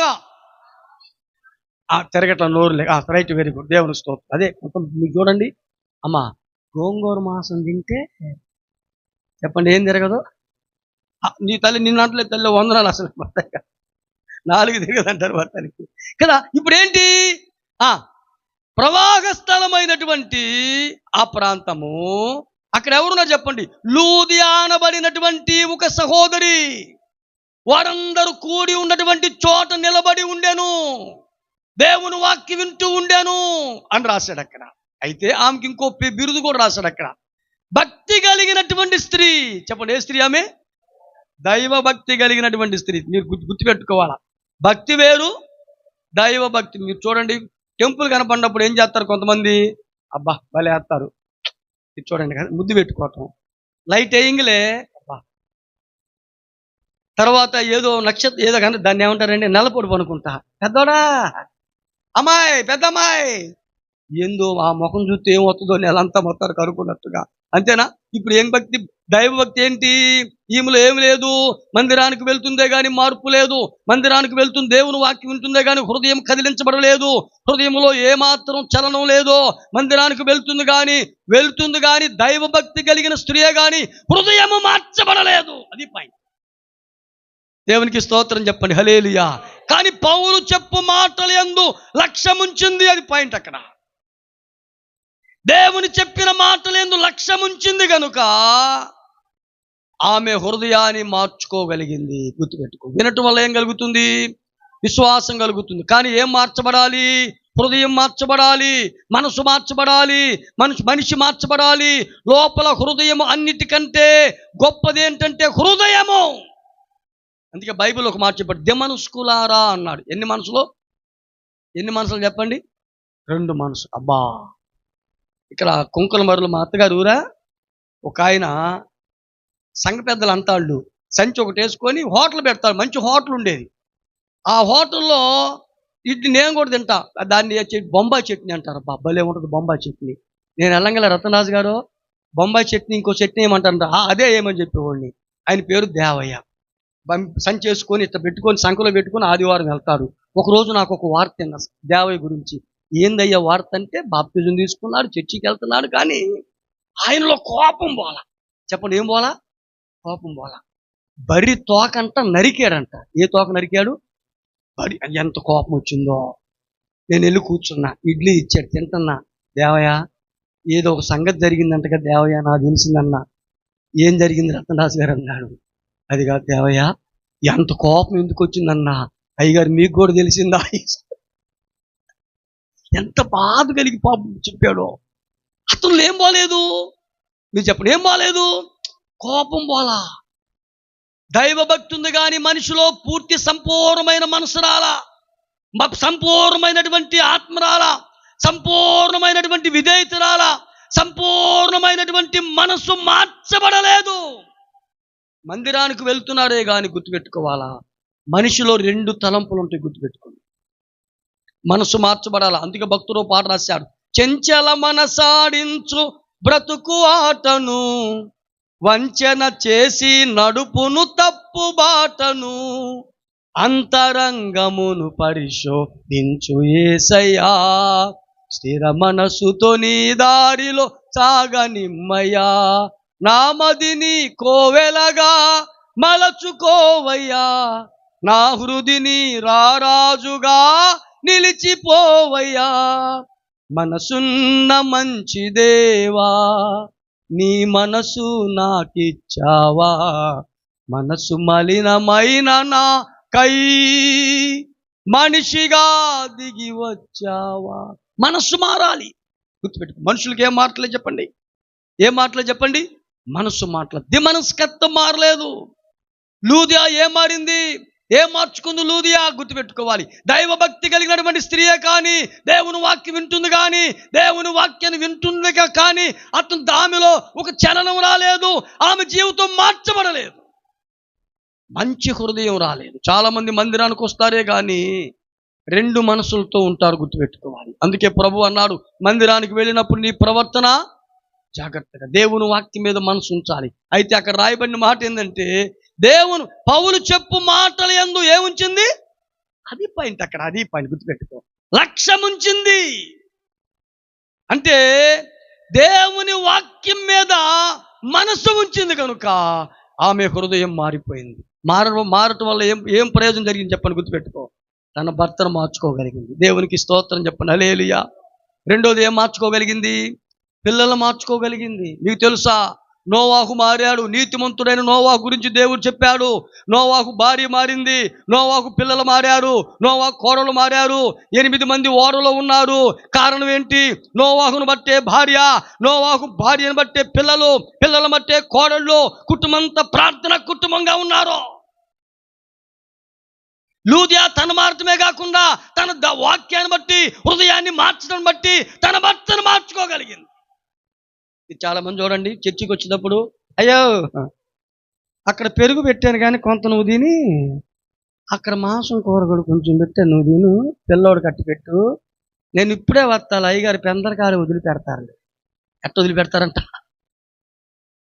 వాళ్ళు ఎట్ట చెప్పిద్దో సురుగు తగలకుండా. మళ్ళీ ఆయన తెచ్చేటువంటి డబ్బులు మళ్ళీ కారుకు తీసుకురాదు. మళ్ళీ వాళ్ళు ఏం చెప్పండి మళ్ళీ. ఏరి నీ కుటుంబం, భార్య భర్తలు ఉంటే 4 పిల్లలు ఉంటే 4 ఉంటే 10 4 40 మంది ఉన్నారనుకోండి, చెప్తున్నా. 40 కుటుంబాలు ఉన్నాయి అనుకోండి, అంతేనా? 44 ఏరి నీ కుటుంబంలో ఏరి అంటే అర్థం ఏంటి? ఇంకా నీ మనసు మారలేదనా ఏంటి? ఈ మందిరం సరిపోతుందా ఏంటి? ఎక్కడ చూసినా కూడా పిల్లలు స్త్రీలే ఉంటున్నారు కానీ పురుషులు ఎందుకు ఉంటలేదు? కారణం ఏంటి? వారిని మార్చుకోవాలి. మారుతుందా నీ భర్త కొరకు ప్రార్థన చేస్తున్నావా? చిన్న ఎగ్జాంపుల్ చెప్తాను మీకు. నేను హైదరాబాద్ నుంచి బాపట్ల వస్తున్నా. నాకు ఒక వీక్నెస్ ఉంది. హైదరాబాద్ చెన్నై ఎక్స్ప్రెస్కి వెనకాలే 2 పెట్లు ఉంటాయి. ఏది? ఈ ఎక్కే పెట్లు, రిజర్వేషన్ కాకుండా. ఆ బండి కోసం ఉండి వెళ్ళే బండి ఎక్కి చివరి సీట్లో కూర్చుంటా. చివర దీని వెనకాల పక్కన గేట్ పక్కన కూర్చున్నా. గుంటూరు దాకా వచ్చా. గుంటూరులో ఒక అమ్మాయి 2 ఆడపిల్లలు భర్తను వేసుకొని 2 లగేజీలు వేసుకొని లోపలికి వచ్చింది. తెల్లబట్టలు వేసుకున్నానుగా, నన్ను పాస్టర్ అనుకోవట్లే. ఆ అమ్మాయి బైబిల్ ఇటు పెట్టా, ఈ బ్యాగ్ ఇటు పెట్టా. నన్ను అంది, కాళ్ళు పైకి లేపంది. ఊరి ఇదేంద్ర నాయన, కాళ్ళు పైకి లేపా. ఓ పెద్ద బ్యాగ్ నా కింద దోచింది. కాళ్ళకి పెట్టుకోవడం లేదే, ఇక ఎత్త పెట్టి కూర్చోవడం, ఇక బ్యాగ్ తోచింది. ఇక ఆయనేం పైకి ఎక్కమంది భర్తని, పైకి ఎక్కాడు. పిల్లలు లాక్కో అన్నది, మళ్ళీ పెద్ద పిల్లలు లాక్కున్నాడు. తర్వాత 5గురు కూర్చుంటారు ఈ సీట్లలో ఇటు ఇటు. అసలు ఎంత తెలివో చూడండి. ఈ చిన్న పిల్లకి చెప్పింది అట్ట కూర్చోమని చెప్పింది చిన్న పిల్లని. ఆ అమ్మాయి లేదు, ఆంటీ కొంచెం అటు జరుగంది. ఇక ఎట్ట జరిగి కూర్చుంది ఆ అమ్మాయి. ఇక కొంచెం ముందుకు పోంగలే ఆ పిల్ల లేపి ఈమె కూర్చొని ఆ పిల్లని మంది కూర్చో. అబ్బాయి ఎంత తెలివి కానీ. నేను అంతా అబ్జర్వేషన్ చేస్తున్నా. ఏంద్రా నేను పాస్టర్లా కనపడ్డాను, ఈ తెల్ల బట్టలు వేసుకున్నాను, ఒకసారి లేచి నిలబడుతున్నా, మళ్ళా కూర్చుంటున్నాడు కానీ అవి నన్ను పాస్టర్ అనుకోవట్లా. కొద్దిగా దూరం వెళ్ళింది. మరి గుంటూరు నుంచి బయలుదేరింది కాబట్టి బాపట్నాలకు ఈ అమ్మాయికి ఇద్దరు మొత్తానికి కొద్దిగా విశ్వాసలాగా ఉందనుకున్నా. విశ్వాసలాగా ఉందని ఎట్లా గమనించారు? కొంచెం దూరం వంగలే జిప్పు ఓపెన్ చేసి లోపల బైబిల్ తీసింది, ఒక అధ్యాయం చదివింది, లోపల పెట్టింది. అప్పుడు కలిసిపోయింది. ఒక అధ్యాయం చదివేటప్పటికల్లా ఇక వాళ్ళ ఆయన పైన కొనుక్కుంటూ లేపింది. అన్నం తింటావా అంది. అంతే. ఇక ఆ మాట కాదంటలా, వందనాలమ్మ మిమ్మల్ని అంటలే తల్లి, ఇక ఆ మాట తింటానని చెప్పాడు. ఇక ఆ పిల్లకి పెట్టింది, ఈయన పెట్టి కూర్చుంది. ఇక కొంచెం దూరం వంగలే నేను అడిగా, అమ్మా వందనాలమ్మా అన్న. వందనాలండి, మీరేంటి? నేనమ్మ పాస్టర్ గారిని. అయ్యగారు నేను అట్టా అనుకున్నానండి, మీరు పాస్టర్ అనుకున్నాను అనుకుంటున్నట్టు నన్ను ఓరి. అందుకే నేను ఏం చేస్తానండి, సంచేసి తిరుగుతున్నా. ఏమనుకోవాలని. దేవునికి స్తోత్రం, హల్లెలూయా. రంగుల బస్తులు వేసి తిరగట్లా నేను. ఒక ఆయన చీరాల్లో ఒక ఆయన ఉన్నాడు, నేను చెప్పకూడదు, ఆయన పాస్టర్ గారే. అయితే ఆయన ఒకరోజు తెల్లబట్టలు వేసుకొని, రతనరాజు గారు మీరు తెల్లబట్టలు వేసుకున్నారు, సమర్పణ అండి, నేను కూడా తెల్లబట్టలు వేసుకుందాం అనుకున్నానండి, నాకు కూడా సమర్పణ అండి, తెల్లబట్టలు వేసి తిరుగుతానని చెప్పాడు. ఈ మధ్య రంగు బట్టలు వేసాడు. అసలు ఎట్టున్నాడు కుర్రాడు, మామూలుగా ఆపు చేతులు సొక్క, పూల సొక్క, ప్యాంటు కూడా ఇంకో సొక్క వేసుకుంది, ప్యాంటు కూడా ఇంకోటి మాకు ఏది ఇంకో రంగు సొక్క వేసుకుంది, ప్యాంట్ వేసి తిరుగుతున్నాడు. నేను అడిగా, ఏందయ్యా నువ్వేదో సమర్పణ అన్నావు, తెల్లబట్టలు అన్నావు, ఇదేం సంగతి అన్నా. ఎట్లుంటుందో చూద్దాం అనుకున్నానండి రత్నరాజు గారు అన్నాడు. ఇప్పటికి తిరుగుతున్నాడు. అసలు నన్ను గమనించలేదే. మళ్ళీ పైకి లెగుతున్నాను, కింద కూర్చుంటున్నాను, సంచి తగిలించుకుంటున్నాను, పాస్టర్ అనుకోవడంట ఆమె. నేను అడిగా, ఎక్కడికి వెళ్తున్నావు అమ్మ అన్న. అయ్యగారు వందనాలు, మా వారండి, పిల్లలండి, గుంటూరు మాది, మద్రాసు వెళ్తున్నామండి అంది. ఎందుకు వెళ్తున్నావు అమ్మ అన్న. 3 రోజులు మీటింగ్ జరుగుతుంది అయ్యగారు మద్రాసులో, మీటింగ్లో బాప్తిజం తీసుకుంటున్నాడు మా వారు. వెళ్తున్నానండి. నేను బాప్తిజం తీసుకున్నాను. మా వారు ఆటోతో వెళ్తారు అయ్యగారు, బాగా తాగుతారు అయ్యగారు. ఇంటికి వస్తే ఈ గాజులు దంచి కూరలు వేసి తినమంటాడు అయ్యగారు. నన్ను బాగా కొడతాడు అయ్యారు, చాలా హింసించేవాడు అయ్యారు. కానీ నేను కుటుంబాన్ని విడిచిపెట్టి వెళ్ళిపోవాలా, పిల్లల్ని విడిచిపెట్టి వెళ్ళిపోవాలా. కానీ నాకు సహవాసం కలిగిన ఒక చర్చి పక్కనే ఉంది అయ్యారు. చర్చికి వెళ్తున్నాను. అమ్మగారు అయ్యగారు నన్ను బాగా ప్రోత్సహించారు. బాప్తిజం తీసుకున్నాను. ఒకటే ప్రార్థన చేసే ప్రభు దగ్గర, అయ్యా నేను ఒక్కదాన్నే వస్తే సరిపోద్దా, నా భర్త రావద్దా, ఇంటికాడ ఎంత శోధన ఉంది ప్రభువా, నా పిల్లలు కుటుంబంతో మార్చమని కొన్ని దినాలు ఉపవాసంతో ప్రార్థన చేశాను అయ్యా, కన్నీరు గార్చి. కానీ నా భర్తను ఒకరోజు ఎరగొట్టాడు. కానీ ఆ రోగం తగ్గలేదు. హాస్పిటల్ మొత్తం తిరిగాం, రోగం తగ్గలేదు. కానీ ఒకటే చెప్పాడు పాస్టర్ గారు, అయ్యా నువ్వు ప్రార్థన చేసుకో, నేను ప్రార్థన చేస్తా, ప్రభువా నేను నీ కొరకు సమర్పించుకుంటానని తీర్మానం తీసుకో, రోగం తగ్గిపోద్దని చెప్పాడయ్యా పాస్టర్ గారు. నా భర్త అలాగే ప్రార్థన చేసుకున్నాం అయ్యా. డాక్టర్లకు అంతుబట్టినటువంటి రోగం దేవుడు తగ్గించాడు. ఇది దేవుని మహిమ కొరకు వచ్చిన రోగం అయ్యా. కానీ ఇరిగిపోయాడు ఇప్పుడయ్యా. ఒక చిన్న పని చేస్తా ఉన్నాడు, బాప్తిజం తీసుకుంటానన్నాడు. అందుకే పిల్లల్ని తీసుకొని వారి కొరకు మద్రాసు వెళ్తున్నానయ్యా. ఈరోజు నా కుటుంబం అంతా ప్రభువులో ఉందయ్యా. నా కుటుంబం అంతా ప్రభు కొరకు జీవిస్తుందయ్యా. నా కుటుంబం అంతా దేవుని సేవ కొరకు జీవిస్తున్నామయ్యా. మేము ప్రభు కొరకే బ్రతకాలనుకుంటున్నామయ్యా. కనుక నేను ప్రార్థన చేస్తున్నాను పాస్టర్ గారు, మా కొరకు ప్రార్థన చేయమని ఆ సహోదరు చెప్పిందప్పా. నేను అనుకున్నా, ఇటువంటి ఆమె మా ఇంట్లో మా చర్చిలో ఉంటే ఎంత బాగుండు. దేవునికి స్తోత్రం, హల్లెలూయా. ఎంతమంది వస్తుంది మా ఇంటి దగ్గర బాపట్లో, మా ఇంటి దగ్గర మా వదిన అని ఒక ఆమె ఉంది. మా వదిన ఇద్దులే, మా చిన్నమ్మ గారి కోడలో. మా చర్చి ఉందా, ఇప్పుడు నేనేమవుతున్నా మరిదేగా, వేరే చర్చికి వెళ్తా, కొట్టుకాడికి వచ్చేవాళ్ళకి అప్పిచ్చిద్ది ఆ అమ్మాయి. భలే తెలివి కలిగింది అమ్మాయి. నూనె ప్యాకెట్ ఇస్తావు, రేపు ఇస్తాను, తీసుకోక ఏంటి తప్పు, దానికి భాగ్యమా. చర్చికి ఆడికి వెళ్తున్నా, ఆడకరా అయ్యగారు ఎంత ప్రార్థన చేస్తుంది తెలుసా. అదిగో ఆ అమ్మాయి తగ్గింది, చాలా ప్రార్థన చేస్తున్నాడు అయ్యగారు. నువ్వు కావాలని చూడు, నువ్వు రా, నీకు నచ్చితే ప్రార్థన చేసుకో, రా, ఒక రెండు ఆత్మీయంగా బలపడుతున్నావని 10 మందిని నా కంటి ముందే తీసుకెళ్తాను. నాకు భలే వ్యసనం పడుతుంది మా వదిన చూస్తే. అసలు ఏంద్రా ఇటువంటి వ్యక్తి మా చర్చిలో ఉంటే బాగుండదు అనిపిస్తాము. ఏరి అటువంటి వారు, కుటుంబాన్ని మార్చుకోగలిగిన వారు ఏరి. దేవుని మాటలు ఉత్తమమైనది గుర్తుపెట్టుకో. నువ్వు నిజంగా నేర్చుకోగలిగితే, నిజంగా నీ హృదయం మార్చగలిగితే, నిజంగా నీ హృదయంలో దేవుని వాక్యం ఉంటే, నీ హృదయము దేవుని వాక్యముతో నింపబడితే, ప్రభు వాక్యముతో నింపబడితే, నీ నీ హృదయములో ఒక తృష్ణ ఉంటుంది, గుర్తుపెట్టుకో. బైబిల్లో ఒక మాట ఉంది, కీర్తన గ్రంథము 42వ అధ్యాయం 1వ వచనం ఏం రాశాడు? దుప్పి నీటి వాగుల కొరకు ఆశపడినట్లుగా దేవా నీ కొరకు నా ప్రాణము ఆశపడతా ఉంది. ఎప్పుడు మందిరానికి వెళ్తానా, ఎప్పుడు ప్రభువుని సేవిస్తానా, ఎటువంటిది ఉంటుంది చెప్పండి? లోపల ఏముంటుంది? పరిశుద్ధాత్మ కలిగిన వారికి ఏముంటుంది? లోపల తృష్ణ ఉండదు, గుర్తుపెట్టుకో. ప్రార్థన ఉండదు, గుర్తుపెట్టుకో. 2-3 నిమిషాలు ప్రార్థన కాదు నేను చెప్తున్నా. నువ్వు నిజంగా దేవుని ఆత్మతో నింపబడితే నువ్వు ప్రార్థన చేయటం కాదు, నీ తరపున దేవుని ఆత్మే ప్రార్థన చేస్తుంది. రోమీయులకు రాసిన పత్రిక 8వ అధ్యాయము 26వ వచనంలో ఏం రాశాడు చెప్పండి? రోమపత్రిక 8వ అధ్యాయము 26వ వచనంలో ఏం రాశాడు? అటువలే ఆత్మయు మన బలహీనతను చూచి సహాయము చేయుచున్నాడు. ఎలా అనగా మనము యుక్తముగా ఎలాగ ప్రార్థన చేయాలో, దేవునికి స్తోత్రం చెప్పండి, హల్లెలూయా. ఎలాగ ప్రార్థన చేయాలో తెలియదు, కానీ ఉచ్చరింప సౌఖ్యము కాని మూలుగులతో, దేవునికి స్తోత్రం చెప్పండి, హల్లెలూయా. అప్పాపురంలో నేను ఒక లాయర్ గారి ఇంటికి వెళ్తుంటే పక్కన చర్చి అనుకోండి, చర్చి అనుకోవట్లేదు, అది ఇట్ట గుడారంగా ఉంది. మందిరం అనుకోవట్లేదు, నాకు కూడా అర్థం కాల. లోపల మూలుగుతున్నారు.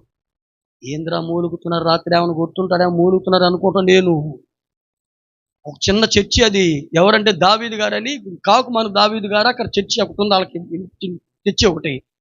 నాకు అర్థం, ఏడరా మూలుగు వినపడుతుంది అనుకుంటా. వెనకాల అటేమో డోర్ అటు ఉంది, నాకు అర్థం కాల. మళ్ళీ ముందుకెళ్తుంటే ఇదే మూలిగి వినపడుతుంది. ఏంద్రా మూలిగి వినపడుతుంది నేను ఆ కుటికిలో కొన్ని చూస్తే అసలు వాళ్ళకి పనులు లేవేమో పిల్లారా. 8 మంది ఆడోళ్ళు ఉన్నారు, గోడ కానుకున్నారు. ఏం ప్రార్థన చేస్తున్నారు నాయన, అబ్బా ఎంత విజ్ఞాపన చేస్తున్నారు. నిజంగా ప్రార్థన కలిగినటువంటి వ్యక్తులుంటే ఎంత బాగుండు. నిజంగా వాళ్ళు చేస్తున్న మూలుగు ప్రార్థన, విజ్ఞాపన ప్రార్థన ఎంత గొప్పగా ఉందో చూడండి. దేవునికి ఏమి నేర్చుకుని చెప్పండి? ఆమె కుటుంబాన్ని మార్చుకోవడం నేర్చుకుంది. ఏమి నేర్చుకుందామే? కుటుంబంలో ఎలాగ మెలగాలో నేర్చుకుంది. ఏమి నేర్చుకుందామే? లౌకికం అంటే ఏమిటో నేర్చుకుంది. ఎలా నేర్చుకుందామే? ఆమె కుటుంబాన్ని కట్టుకోవడానికి ఎటువంటి ఆత్మ పొందాలో నేర్చుకుందామే. నేను ఒక ఇంటికి వెళ్ళా, హిందువులాళ్ళు ఇట్లనే కూర్చున్నారు. సుబ్బారావు ఆయన పేరు, కూతురు, ఒకే కూతురు. ఈ పక్కన నేను కూర్చున్నాను. కూర్చుండి అయ్యగారు టీ తెస్తానంటే టీ తెచ్చింది. ఈ సుబ్బారావు కూర్చునేవాడు కూర్చోవద్దు, భార్యని అంటున్నాడు, పిల్లని అంటున్నాడు, అమ్మా మానస మన ఇంట్లో పెద్ద దయ్యం ఎవరు అంటున్నాడు. ఏంద్రా ఇప్పుడు పెద్ద దయ్యం అంటున్నాడు? నేనేం ప్రార్థన చేయడానికి వచ్చా. పెద్ద దయ్యం ఎవరు అంటేటప్పటికెళ్ళా వాళ్ళ కూతురు అంది, అమ్మ నాన్న పెద్ద దయ్యం అంది. ఓరి నాయను, అప్పుడే టీ తీసుకొచ్చి ఇచ్చింది నాకు. ఇక గొడవ స్టార్ట్ అయిద్దేమో, నాయనో పెద్ద దయ్యం అంటుంది అనుకున్నా నేను. అసలు తెలివి కలిగింది అసలు ఆ అమ్మాయి అండి. ఏముంది తెలుసా పాస్టర్ గారు, మా వారు అట్నే అంటారులేండి, మీరేమనుకోమాకండి. అసలు ఎంత తగాదని అనిచేసిందో చూడండి అసలు ఆమె తెలివిగా. దాన్ని ఏమన్నాడంటే లౌకికమైనటువంటి జ్ఞానం. కుటుంబాన్ని కట్టుకోగలిగింది లౌకికమైన జ్ఞానం, కుటుంబాన్ని పోషించగలిగింది లౌకికమైన జ్ఞానం, కుటుంబంలో ప్రార్థన కలిగిన ఉండడం లౌకికమైన జ్ఞానం, కుటుంబాన్ని దేవుని కొరకు సమర్పించడం అనేది లౌకికమైనటువంటి జ్ఞానము. కనుక లూదియా ఏం చేసింది? లౌకికమైనటువంటి జ్ఞానం కలిగి ఉంది. తన భర్తను మార్చుకోగలిగింది, పిల్లలను మార్చుకోగలిగింది, కుటుంబంతా దేవుని కొరకు సిద్ధపడింది. గుర్తుపెట్టు. 15వ వచనం రాస్తాడు, అపోస్తుల కార్యాలు 16-15 రాస్తాడు, నేను ప్రభువునందు విశ్వాసం గలదాన్నైతే నా ఇంటికి రండి. దేవునికి స్తోత్రం, హల్లెలూయా. ఎంత గొప్ప కార్యం అండి, ఎంత విశ్వాసమో చూడండి, విశ్వాసం కలిగిందో చూడండి. మనోళ్ళు అట్టుంటారా? చిన్న ఎగ్జాంపుల్ చెబుతా మీకు. ఒక అబ్బాయి ప్రభువు నమ్ముకున్నాడంట, మంచి విశ్వాసే, కానీ భార్య నమ్ముకోవాలా. అదే డేంజరు, భార్య నమ్ముకోవాలా.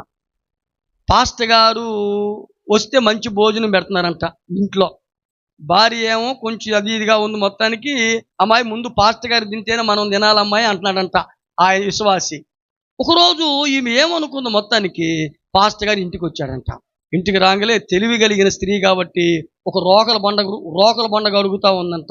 పాస్టర్ గారు రాగానే, అమ్మా అబ్బాయి లేడయ్య గారు బయటికి వెళ్ళాడు, మిమ్మల్ని వస్తే కూర్చోమన్నాడండి, నన్ను ఈ రోకల బండ తొడవమన్నాడు, కడగమన్నాడని చెప్పిందంట. ఓరి నాయనో.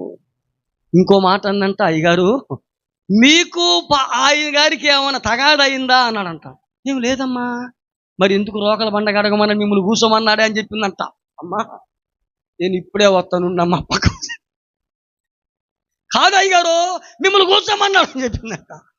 మెల్లింగా ఈయన ఇప్పుడే వస్తానని మెల్లింగా జారుతున్నాడు. ఈలోగా ఆయన వచ్చాడంట. ఎవరు? భర్త గారు వచ్చాడంట. భర్త గారు చెబుతుందంట ఈమె ఏమని, భర్త గారు చెబుతుందంట, అయ్యా పాస్టర్ గారు రోకల బండ అడిగాడు, ఏదో నూరుకోవాలంట, కానీ మీకు తెలియకుండా ఆయనకి ఎట్టిస్తాను నేను. భలే దాన్ని పిచ్చిదాన్ని ఉండవు, పాస్టర్ గారికి ఇవ్వచ్చు కదంటే అది అటు పోతున్నాడు, అయ్యా ఇప్పుడే పోతున్నాడు, ఏం తీసుకుని ఏమడిగి రోకలు పడిగండి భలే దాన్ని ఉండవు. ఆయనకి ఇవ్వాలనుకొని ఇచ్చొస్తానని చెప్పని రోకల బండ తీసుకొని పాస్టర్ గారు అంటాడంట. ఇక ఇప్పుడు ఆయన ఏమనుకుంటున్నాడు, నన్ను కూర్చోమన్నాడు. చూడు తెలియగలిగింది ఎట్లా చెప్పింది స్త్రీ పోతాను కదా. అయ్యా ఇక నేను రానయ్యా మీ ఇంటికి అంటాడంట ఆయన. అయ్యా ఉండండి అయ్యా ఇది ఇస్తానంటాడంటే ఈయన మొత్తానికి చెప్పండి ఏమని చెప్పండి. అటువంటి స్త్రీలు. కానీ లూదియా అటువంటి స్త్రీ కాదు. గుర్తుపెట్టు, కుటుంబాన్ని మార్చుకోగలిగినటువంటి ఎంత తెలివి కలిగిన స్త్రీ చూడండి. ఏమి నేర్చుకుంది? ఉత్తమమైనటువంటి మాటలు. గుర్తుపెట్టు, నువ్వు నేర్చుకోగలిగితే నీ కుటుంబంలో ఒక గొప్ప కార్యం దేవుడు చేస్తాడు. నీ కుటుంబాన్ని ఆశీర్వదిస్తాడు. శాపగ్రస్తమైనటువంటి దాన్ని తీసివేస్తాడు దేవుడు. ఇంకో మాట చెప్తున్నా, నీ కుటుంబాన్ని అత్యధికంగా దేవుడు ఆశీర్వాదకరంగా ఉంచేటువంటి దేవుడు. గుర్తుపెట్టు, దేవునికి స్తోత్రం చెప్పండి, హల్లెలూయా. కానీ మార్తకు అర్థం కాలేదు ఈ సంగతి. కానీ ఎవరికి అర్థమైంది? మరియుకు అర్థమైంది. రెండవది ఏమి నేర్చుకుందామే? ప్రార్థన కలిగినటువంటి పరిస్థితి. ఒకటేం చెప్పండి, కుటుంబాన్ని మార్చుకోగలిగింది. రెండవది ప్రార్థన నేర్చుకుందామే. ఒక మాట పిల్లర ఇర్మియా గ్రంథంలో ముగిస్తా. ఇర్మియా గ్రంథం 9వ అధ్యాయంలో, ఇర్మియా గ్రంథం 9వ అధ్యాయం 20వ వచనంలో ఒక మాట రాశారు చూడండి. ఇర్మియా గ్రంథం 9వ అధ్యాయము స్త్రీలారా యెహోవా మాటలు వినుడి, మీరు చెవియొగ్గి ఆయన నోటి మాటలు ఆలకించుడి. మీ కుమార్తెలకు చెప్పండి ఏం చేయాలి చెప్పండి. మీ కుమార్తెలకు రోదన చేయు నేర్పుడు. ఎందుకు నేర్పాలి? ఆ కింద మాట చెప్పారు చూడండి. ఒకరి కొరకు ఒకడు అంగలార్పు విద్యను నేర్పుడు. దేవునికి స్తోత్రం చెప్పండి, హల్లెలూయా. చెప్పండి ఏమి నేర్పాలి? ఏమి నేర్చుకుంది? దేవుని పాదాల దగ్గర ఉత్తమమైనటువంటి విషయాలు నేర్చుకుంది. సాయంత్రానికెల్లా సాపేసి భర్తను పిల్లలను కూర్చోబెట్టి ప్రార్థన నేర్పిస్తూ ఉంది, బైబిల్ నేర్పిస్తూ ఉంది. కానీ ఇక్కడ ఏమంటున్నాడు? స్త్రీలారా మీరు ఏమి నేర్చుకోవాలి అంటే, ఏమి నేర్చుకోవాలి? అంగలార్చటం. దేవుని కొరకు అంగలార్చటం నేర్చుకోవాలి. యేసు ప్రభు ఒక మాట చెప్పాడు. ఆయన సిలువు మోస్తున్నప్పుడు ఏమన్నాడు తెలుసా? అమ్మలారా చెప్పండి, నా కోసం వేడవద్దు, మీ కొరకు. అది పైన ఒకరికొకరు అంగలార్పు విద్య నేర్పండి. ఎందుకో చెప్పమంటారా? మరణము కిటికీల్లో గుండా చూస్తుంది. అదే రాశాడు కింద. చెప్పండి, మరణం ఏం చేస్తుంది? కిటికీల్లో గుండా ఎక్కుతుంది. ఏం జరుగుతుందో తెలియదు.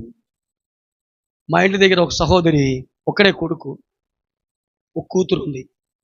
వాడు మంచి విశ్వాసి. విశ్వాసం అంటే మంచి కాలేజీలో మంచి క్లాస్కి వచ్చేవాడు. ఆమె ఒకసారి చర్చికి రమ్మన్నా. ఏమందంటే వస్తాలేండి అంది. భర్త కూడా తాగుతాడు. కానీ ఒకరోజు ఏదో తెలియనటువంటి వ్యాధి వచ్చేసి మంచంలో ఉండిపోయారు. ప్రార్థన చేయమన్నారు. ప్రార్థన చేసి, ప్రార్థనకు వచ్చే మనిషి కాదు. మరలా ఆమె ఏమైనా అడిగిద్దేమో, ప్రార్థన కూడికలు ఏర్పాటు చేద్దాం అనుకున్నాం. కానీ ఆమె అడగలేదు. కానీ ఒకరోజు పిల్లవాడు చనిపోయారు. సైలెంట్గా ఉందంటే అప్పుడు ఏడుస్తుంది. నేను అనుకున్నా, ఏడ్చేదేదో అప్పుడు ఏడిస్తే బాగుండు కదా, పిల్లల కొరకు ఏడిస్తే బాగుండు కదా. పిల్లరా, పిల్లల కొరకు చేతులెత్తి ప్రార్థన చేయాలని బైబిల్ తెలియజేస్తూ ఉంది. స్త్రీలారా మీ కుటుంబాల కొరకు ప్రార్థన చేయండి. ఎటువంటి ప్రార్థన చేయాలి? ఎప్పుడు ప్రార్థన చేయాలి? మీరు చూడండి, విలాపాలు గ్రంథం 2వ అధ్యాయము 18 వచ్చిన మీరు చూడండి ఒక మాట. విలాపాలు గ్రంథం ఇర్మియా తర్వాత ఉంటుంది. విలాపాలు గ్రంథము 2వ అధ్యాయము 18 వచ్చిన ఏం రాశాడు? సియోను కుమారి ప్రాకారమా, నదీ ప్రవాహం వలె దివారాత్రులు కన్నీరు కార్చి విరానము కలుగకుండా నువ్వు లేచి రేయి మొదటి జామున ప్రార్థన చేయి.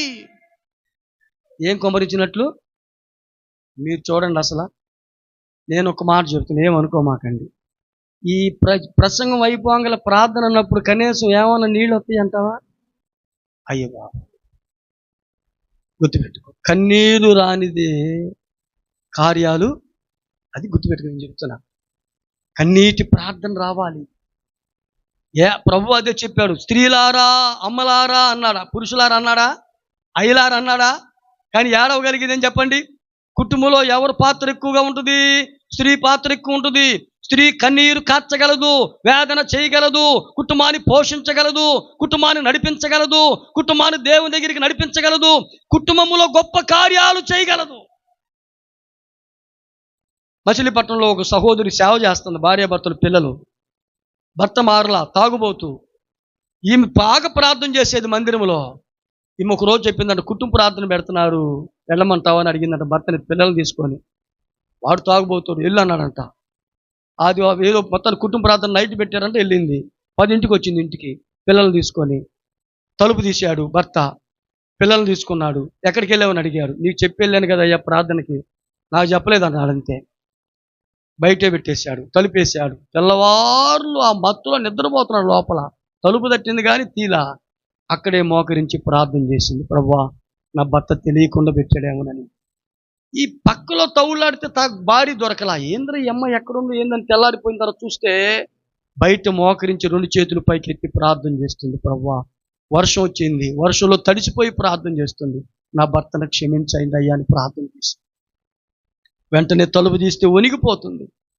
దుప్పటి తీసుకొని కప్పేసి బయట లోపల తీసుకెళ్ళి, ఏంటమ్మాయి ఇక్కడే ఉన్నావా? ఇక్కడే ఉన్నానయ్యా. మీరు రాత్రి రావద్దన్నారు, ఇక్కడే ఉండమన్నారు, ఇక్కడే మోకరించిందయ్యా. అవునా? మరొకసారి తట్టకూడదా? తట్టేనయ్యా, మీరు తీయలేదు. అవునా? నన్ను క్షమించమన్నాడు. వేడి వేడి నీళ్లు కాశాడు, ఆమెకు మరలా ఆ నీళ్లు పెట్టాడు. తర్వాత ఒక మాట, ఆమెను చూసి వణిగిపోతున్న పరిస్థితిని చూసి చలించిపోయాడు అసలు. అమ్మాయి నన్ను క్షమించు. త్రాగుడు మానుకున్నాడు, మందిరానికి వెళ్ళటం బిగించేశాడు, తన కూడా మారాడు, బాప్తిజం తీసుకున్నాడు. ప్రార్థన ఉందా కుటుంబంలో? ప్రార్థన కలిగినటువంటి కుటుంబం అదంతా ఈరోజు దరిదాపు 250 మంది సంఘం అయ్యారు. ఆ కుటుంబం అంతా అక్కడ ఉన్నటువంటి సంఘంలో ఆమె అంతగా ప్రార్థన చేసింది. దేవునికి స్తోత్రం చెప్పండి, హల్లెలూయా. మార్చుకోగలిగినటువంటి స్త్రీ. యేసు ప్రభు చెప్పినటువంటి స్త్రీలారా ఏం చేయాలి? మీ పిల్లల కొరకు, మీ కుటుంబం కొరకు రోదన చేయుడి. ఎటువంటి రోదన చేయాలి? ఎటువంటి రోదన చేయాలి? చూడండి, ఏవేల గ్రంథం 1వ అధ్యాయం 8వ వచనం. ఏవేల గ్రంథం ముగిస్తున్నాం. ఏవేల గ్రంథం 1వ అధ్యాయం 18వ వచనములో ఏమి రాశాడు చెప్పండి? 1:18 కాదు 1:18 1:8 పెనిమిట్టిపోయిన యవ్వనరాలు, అబ్బా అబ్బా అబ్బా అబ్బా, పెనిమిట్టిపోయిన యవ్వనరాలు గోనె పట్ట కట్టుకొని అంగలార్చినట్లుగా నీవు అంగలార్చాలి. అబ్బా, దేవునికి స్తోత్రం, హల్లెలూయా. అందరు స్తోత్రం చెప్పండి, హల్లెలూయా. నిద్ర వస్తుందా? రాదు. ముగిద్దామా? ముగిస్తా. దేవునికి స్తోత్రం. పెనిమిట్టిపోయిన యవ్వనరాలు గోనె పట్ట కట్టుకొని అంగలార్చినట్లుగా నీవు అంగలార్చాలి. యవ్వన కాలంలో భర్త చచ్చిపోతామని ఆమె ఎట్లా ఏడ్చి చెప్పండి? ఎట్లా ఏడ్చిద్దామి? ఆమెను అసలు ఓదార్చగలమా? ఆపగలమా? అసలు కదా. యేసుక్రీస్తు ప్రభు కొరకు మనం ఎలా ఏడవాలి? అక్కడ అదే రాస్తాడు, ఏవేలు రాస్తాడు. పెనిమిటిపోయిన యవ్వనరాలు గోనె పట్ట కట్టుకొని అంగలార్చినట్లుగా దేవుని మందిరములో అంగలార్చాలి. ఒక ప్రత్యేకమైన సంఘముగా ఉండాలి, ఒక ప్రత్యేకమైన సార్వత్రిక సంఘముగా ఉండాలి.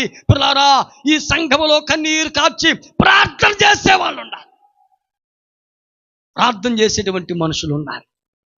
ఎట్లా ప్రార్థన చేయాలి? కన్నీరే కాదు, ఇంకో మాట చెప్పారు 13వ వచనం చూడండి. 2:13 ఒక మాట చూడండి. 2:13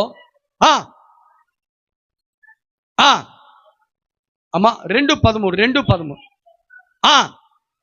కరుణావాత్సల్యము గలవాడు గనుక శాంతిమూర్తియు అత్యంత కృపగలవాడయుండి నాను చేయ ఉద్దేశించినటువంటి దాటిని చేయక, కీడును చేయక పశ్చాత్తాపడునేమో మీ వస్త్రములను కాదు. అబ్బా, దేవునికి స్తోత్రం చెప్పండి, హల్లెలూయా. చెప్పండి, ఏం చెప్పాలి? అంతేనా? మీరేం అక్కడ ఒక్క మాటను చెప్పండి. ఎట్టబడితే చెప్పండి, కళ్ళలోంచి నీళ్లు. టపా టపా టపా టపా రాలిపోతుంది. ఒక మాట అంటేనే అసలు కన్నీరు ఎట్లా రావాలి చెప్పండి? హృదయంలో నుంచి ఏం చెప్పాలి? ఈ మధ్య ఒక ఆయన మీకు తెలుసో లేదో, టీవీలో కూడా చూపిస్తున్నారు.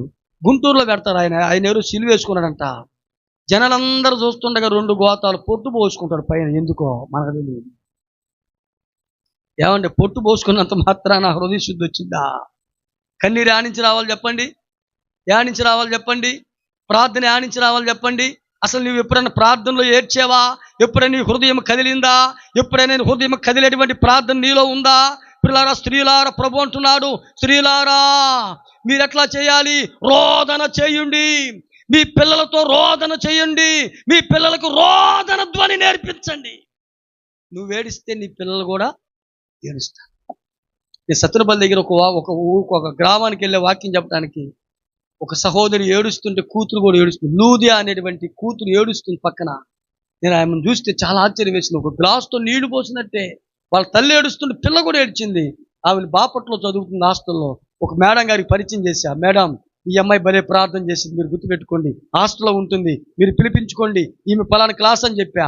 క్లాస్ వచ్చినప్పుడల్లా ఆ అమ్మాయిని పిలిపించుకుంటుంది, సాయంత్రం ఇంటికి పిలిపించుకుంటుంది, ఆమెతో ప్రార్థన చేసి ఈమె కూడా ప్రార్థనలో ఉంటుంది. పిల్లలు అది కారణం ఏంటి? ఆమె ప్రార్థన నేర్చుకోగలిగింది కనుక. ప్రభు అదే చెప్పాడు, నా కొరకు ఏడవద్దు మీరు. చెప్పండి, ఎవరి కొరకు ఏడవాలి? మీ కొరకు, మీ పిల్లల కొరకు ఏడవండి. ఏదా ప్రార్థన, ఏదా కన్నీరు, ఏదా హృదయంలో ఉన్నటువంటి కన్నీరు, ఏది ఆ పశ్చాత్తాపం కలిగినటువంటి ప్రార్థన, ఏది ఆ వేదన కలిగినటువంటి ప్రార్థన. మనలో అటువంటిది రావాలి. గుర్తుపెట్టుకో, ఒక్కడు వెలిగించబడితే చెప్పండి అందరూ వెలిగించబడతారు. ఒక్క వ్యక్తిలో కానీ ప్రార్థన రాగలిగితే, సమర్పణ రాగలిగితే దేవుని కార్యాలు అనేకమైన జరుగుతాయి. దేవునికి స్తోత్రం. హల్లెలూయా, హల్లెలూయా. సంఘములోకి అనేక మంది చేర్చగలుగుతారు ఎవరు ఉండబడితే? ప్రార్థన కలిగిన వారు ఉండబడితే. సంఘములో గొప్ప కార్యాలు జరుగుతాయి ఎవరుంటే? ప్రార్థన కలిగిన వారు ఉంటే. సంఘములో అనేకమైన విస్తారమైనటువంటి ప్రజలు చేర్చబడతారు ఎవరుంటే? ప్రార్థన కలిగిన వారు ఉంటే. నీలో ప్రార్థన, సంఘములో ప్రార్థన, ఉపవాసములో ప్రార్థన ఉండగలిగితే దేవుని గొప్ప కార్యాలు మనం చూడగలం. ఏది మనలో ప్రార్థన? శ్రేష్టమైన భావము గూర్చి శిష్య బృందముకు నేర్పితివి. శ్రేష్టమైన భావము గూర్చి శిష్య బృందముకు నేర్పితివి. పరమున నిన్ను ప్రణుతించగా ప్రియముగా పరలోక ప్రార్థన నిన్ను ప్రణుతించగా ప్రియముగా పరలోక ప్రార్థన నేర్పుమయా. ప్రార్థన వినడి పావనుడా, ప్రార్థన మాకు నేర్పుమయా. ప్రార్థన వినడి పావనుడా, ప్రార్థన మాకు నేర్పుమయా. వస్త్రాలు కాదు కానీ చెప్పండి, ఏం చెప్పాలి? హృదయాలు చెప్పాలి. కన్నీరు రావాలి మీలో నుండి, తెలియని కన్నీరు రావాలి. అందుకే ఇందాక మనం చదువుకున్న మాట రోమిలకు రాసిన పత్రిక 8:26 చెప్పండి, మీరు ప్రార్థన కాదు కానీ ఎవరు చేస్తారు మన తరపున ప్రార్థన? ఆత్మ తానే మన తరపున ఎలా విజ్ఞాపన చేయాలో, ఎలా ప్రార్థన చేయాలో. ఒక సహోదరి ఉంది మా దగ్గర, చర్చికి వెళ్తుంది, వేరే చర్చికి. ఆ అమ్మాయి దగ్గరికి ఎవరైనా వెళ్ళారనుకో, భర్తను ఆఫీసుకు పంపించుద్ది, పిల్లలను స్కూల్కి పంపించుద్ది. ఇక ఈ అమ్మాయి స్నానం అది చేసి ప్రార్థన కోసం రెడీ అయిపోద్దంట. ఎవరన్నా వచ్చి అక్క అట్లా జరిగిందంటగా, ఇలా జరిగిందంటగా అన్నారనుకో, ఆ అమ్మాయి తెలివిగా ఒక మాట మాట్లాడిందంట. అమ్మాయి, నేను ఇందాక ప్రార్థన చేసుకోవాలా, ఒక పని చేద్దాం, నువ్వు ఒక అరగంట చేయి, నేను ఒక అరగంట చేద్దాం, తర్వాత మాట్లాడుకుందామని ఆమె మోకరింపజేసి ఆమె అరగంట ప్రార్థన చేస్తే ఈమె కూడా అరగంట ప్రార్థన చేసి, అమ్మాయికి నేను నీరు పోసుకోవాలి, టిఫిన్ కూడా చేయలేదు, నువ్వు సాయంత్రం రాంటదంట. ఇప్పుడు ఏమైపోయింది చెప్పండి? ప్రార్థన ఆ ముచ్చటే పోయింది మొత్తానికి. అసలు ప్రార్థన ఎంత గొప్పదో చూడండి. అసలు ప్రభువు నేర్పిన ప్రార్థన ఎంత గొప్పదో చూడండి. స్త్రీలారా ప్రభువుకి వలే చెప్పండి, ఎలా చేయాలి మనము? మన పిల్లలకు ప్రార్థన ధ్వని నేర్పించాలి, విజ్ఞాపన ధ్వని నేర్పించాలి, ఒకరికి ఒకరు అంగలార్ప విద్య నేర్పించాలి. ఎందుకో చెప్పమంటారా? మరణము కిటికీలోకి ఎక్కుతుంది, గుర్తుపెట్టుకో. ఏం జరుగుతుందో తెలియదు, గుర్తుపెట్టుకో. కుటుంబంలో ఎలా గలిబిలి చేస్తుందో గుర్తుపెట్టుకో. ఏమి నేర్చుకోవాలి? ఉత్తమమైనటువంటి దాన్ని నేర్చుకోవాలి. మందిరానికి వస్తున్నామే కానీ హృదయాన్ని దేవుని వాక్యం మీద మనము మనసు ఉంచకపోతే, ఆ వాక్యాన్ని నేర్చుకోకపోతే ఈ కార్యాన్ని మనం చేయలేము. అది గుర్తుపెట్టుకో. ఒకటి, కుటుంబాన్ని మార్చుకోగలిగింది, తెలివి కలిగిన స్త్రీ. రెండోది ఏం చేస్తుంది చెప్పండి? ప్రార్థన కలిగినటువంటి స్త్రీ. దేవునికి స్తోత్రం చెప్పండి. హల్లెలూయా. ప్రార్థన కలిగినటువంటి స్త్రీ. ప్రార్థన నేర్చుకో. ఏది నీ ప్రార్థన? మార్త తొందరపడుతుంది, తొందరగా కేక వేస్తుంది, కానీ మరియా ఉత్తమమైనటువంటి దాన్ని నేర్చుకోగలుగుతుంది. ఏంటది చెప్పండి? రెండు విషయాలు చెప్పండి. ఒకటి ఏంటి? కుటుంబాన్ని మార్చుకోగలిగింది. రెండేమిటి చెప్పండి? ప్రార్థన ద్వారా గొప్ప కార్యాలు చూడగలిగింది. నీవు నేను ఎలా ఉన్నాను? మన పరిస్థితి ఎలా ఉంది? మన పరిస్థితిలో మనం ఏం చేస్తున్నాం? నీ కుటుంబంలో ఎంతవరకు నీ పాత్ర ఉంది? ఎంతవరకు నువ్వు పని చేస్తున్నావు? ఎంతవరకు వారి కొరకు విజ్ఞాపన చేస్తున్నావు? ఎంతవరకు నువ్వు దేవుని మాటలు వారికి అందిస్తూ ఉన్నావు? యేసుక్రీస్తు ప్రభు అందుకే ఈ భూలోకానికి వచ్చాడు. ఎందుకో చెప్పమంటారా? యేసుక్రీస్తు ప్రభు వచ్చింది ఎందుకో చెప్పమంటారా? ఒక వ్యక్తిని మార్చగలిగితే అనేక మందిని మార్చారు. ప్రభు అదే చెప్పాడు. మూడవది ఏం చెప్పాడంటే, మగ్దలేని అనబడినటువంటి మరియా, 7 దయ్యాలు పట్టినటువంటి మరియా ప్రభు సమాధిలో ఉన్నాడని తెల్లవారుజామున వచ్చింది. యోహాను సువార్త 20:11 వచ్చింది. సమాధులు ఎవరు లేరు, ప్రభు ఎవరున్నారు? దగ్గర 2 దూతలు ఉన్నారు. వారి దగ్గరికి వెళ్ళి చెప్తుంది, అయ్యా నా ప్రభువుని మీరేమో చూసారు ఇక్కడ? మీరు చూస్తే చెప్పండి, నేను ఎత్తుకెళ్ళిపోతానని చెప్పి. కానీ తర్వాత ప్రభు కనపడ్డాడు. ప్రభు ఏమన్నాడు ఆమెతో? మరియా అన్నాడా? అదే అట్లా అన్నా. అమ్మా ఎవరి కోసం ఎత్తుకుతున్నావు నీవు? అప్పుడు ఆనందం, నా ప్రభువుని ఎవరు ఎత్తుకెళ్ళావు అయ్యా, ఆయన తీసుకెళ్దామని వచ్చాను అయ్యా, నీకేమైనా కనపడ్డాడంటే ప్రభు వెంటనే మాట ఏమన్నా చెప్పండి, చక్కగా వచ్చాడు అనేటప్పటికి ఇప్పుడు ఆమె ఏం చేసింది? రబ్బూని కేకెట్టిగా నిద్రపోక అంతేనమ్మా. వందన దేవునికి స్తోత్రం. పెద్దగా వచ్చింది నిద్ర పెద్దగా అరిసిందంట, రబ్బూని. దూరం ప్రభు దగ్గరికి వెళ్ళలేదు అని ప్రభు మాట చెప్పాడు. అక్కడ ఏమన్నా తెలుసా? నువ్వు వెళ్ళి ప్రకటన చేయి. ఏమని చెప్పండి? నా ప్రభు నీ ప్రభు లేచాడని దేవునికి స్తోత్రం చెప్పండి. అనేది అనేక మందికి నీ సాక్షి, అనేక మందికి నీకు చేసిన దేవుడు చేసిన మేలులు చెప్పు. అనేక మందికి దేవుడు ఏం చేస్తాడో చెప్పు. ఒక సువార్తికులాగా పనిచేయి. అనేక మందికి దగ్గరికి వెళ్ళి ప్రభువు లేచాడని చెప్పు అని చెప్పాలి. అదే ఆవిడ ఇచ్చాడు. ఈరోజు నువ్వు ఎవరికి చెప్తున్నావు? ఇంత గొప్ప సంఘాన్ని దేవుడు ఇచ్చాడు. అయ్యగారు నాకు తెలుసు, మా మామగారి దగ్గర ఆ దేశం నుంచి నాకు పరిచయం లేదు, కానీ అక్కడక్కడ మాట్లాడుకుంటా, కానీ ఇంత చర్చి దగ్గరికి రావాల్సిన పరిస్థితి అని నమ్మకంగా తనకున్నటువంటి విడిచిపెట్టి ఒక సత్యములోనికి వచ్చి సత్య సువార్తను ప్రకటిస్తూ దేవుని వాక్యాన్ని ప్రకటిస్తూ పరిశుద్ధాత్మను గురించి ప్రకటిస్తున్నాడు. అంటే విన్నటువంటి నీవు ఎవరికి నీ వాక్యం చెప్తున్నావు? నేర్చుకుంది ఎవరు చెప్తున్నావు? దేవుడు చేసిన మేలు గురించి ఎవరు చెప్తున్నావు? ప్రభు అదే చెప్పావు. నువ్వు వెళ్ళి చెప్పు, నా ప్రభు నీ ప్రభు లేచాడని సాక్ష్యం దేవుడికి. హల్లెలూయా. యోహాను సువార్త 20:15 15-16 వచనాల్లో ప్రభు ఆ మాట కదా ఏమన్నాడమ్మా? 15-16 వచనాల్లో ఎందుకు ఏడ్చుచున్నావు అని అడిగాను, ఎవరిని వెతుకుతున్నావు అని అడిగాను. ఆమె ఆయన తోటమాలి అనుకొని, అయ్యా నువ్వు ఆయనను మోసుకొని వెళితే చెప్పు. ఇప్పుడు చెప్పండి, ఆయన అంటుంది నువ్వు మోసుకొని పోయేవేమో చెప్పు. ఇప్పుడు ఇవేమంటుంది? ఏమండి అసలు ఒక బుక్లో రాశాడు, ప్రభు బరువు 80 కేజీలు అంట. ఎన్ని కేజీలు ఉంటాడు?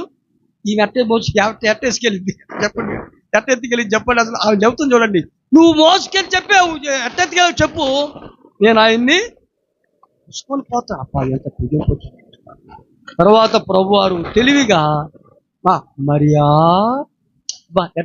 మరియా ఇప్పుడు వెంటనే ఏమంది? ఇప్పుడు రబ్బూని అంటే బోధకుడా దగ్గరికి వెళ్ళి నువ్వు వాటేసుకోవాలి.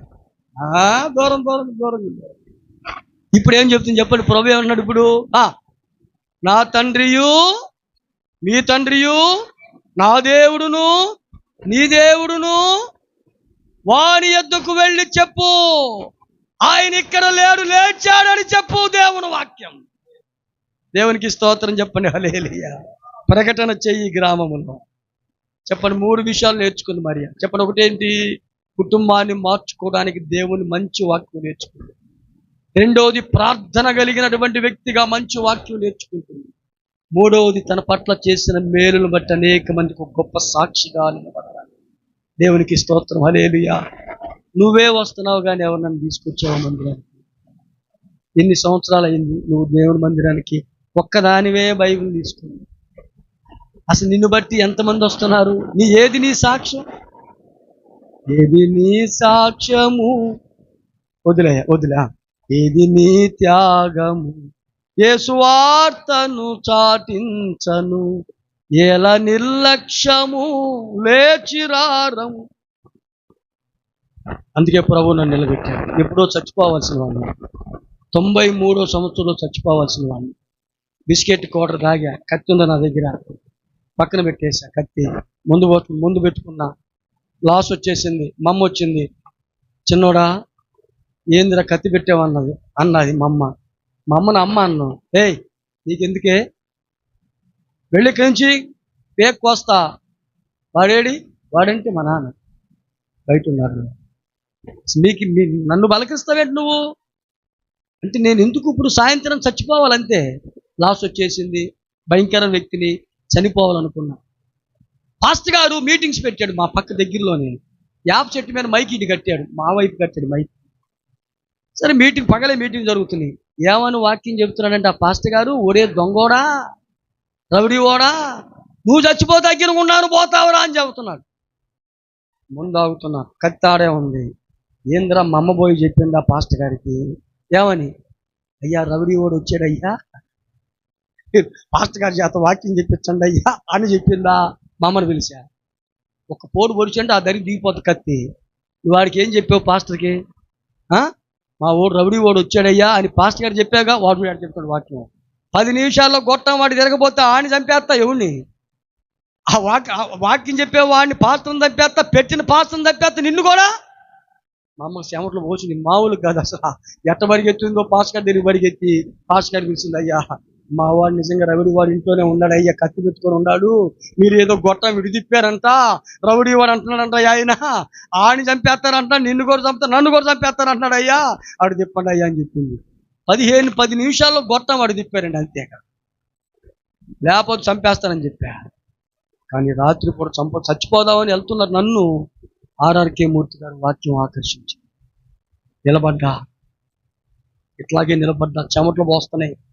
సినిమాకి వెళ్ళిపోయి చచ్చిపోవాలి రైలు కింద పడి. కత్తి ఉంది నా దగ్గర, పక్కన పడేసా. సిగరెట్లు బీడీలు పడేసా, అగ్గిపెట్టి పడేసా, గణేష్ బీడీలు కట్టబడేసా.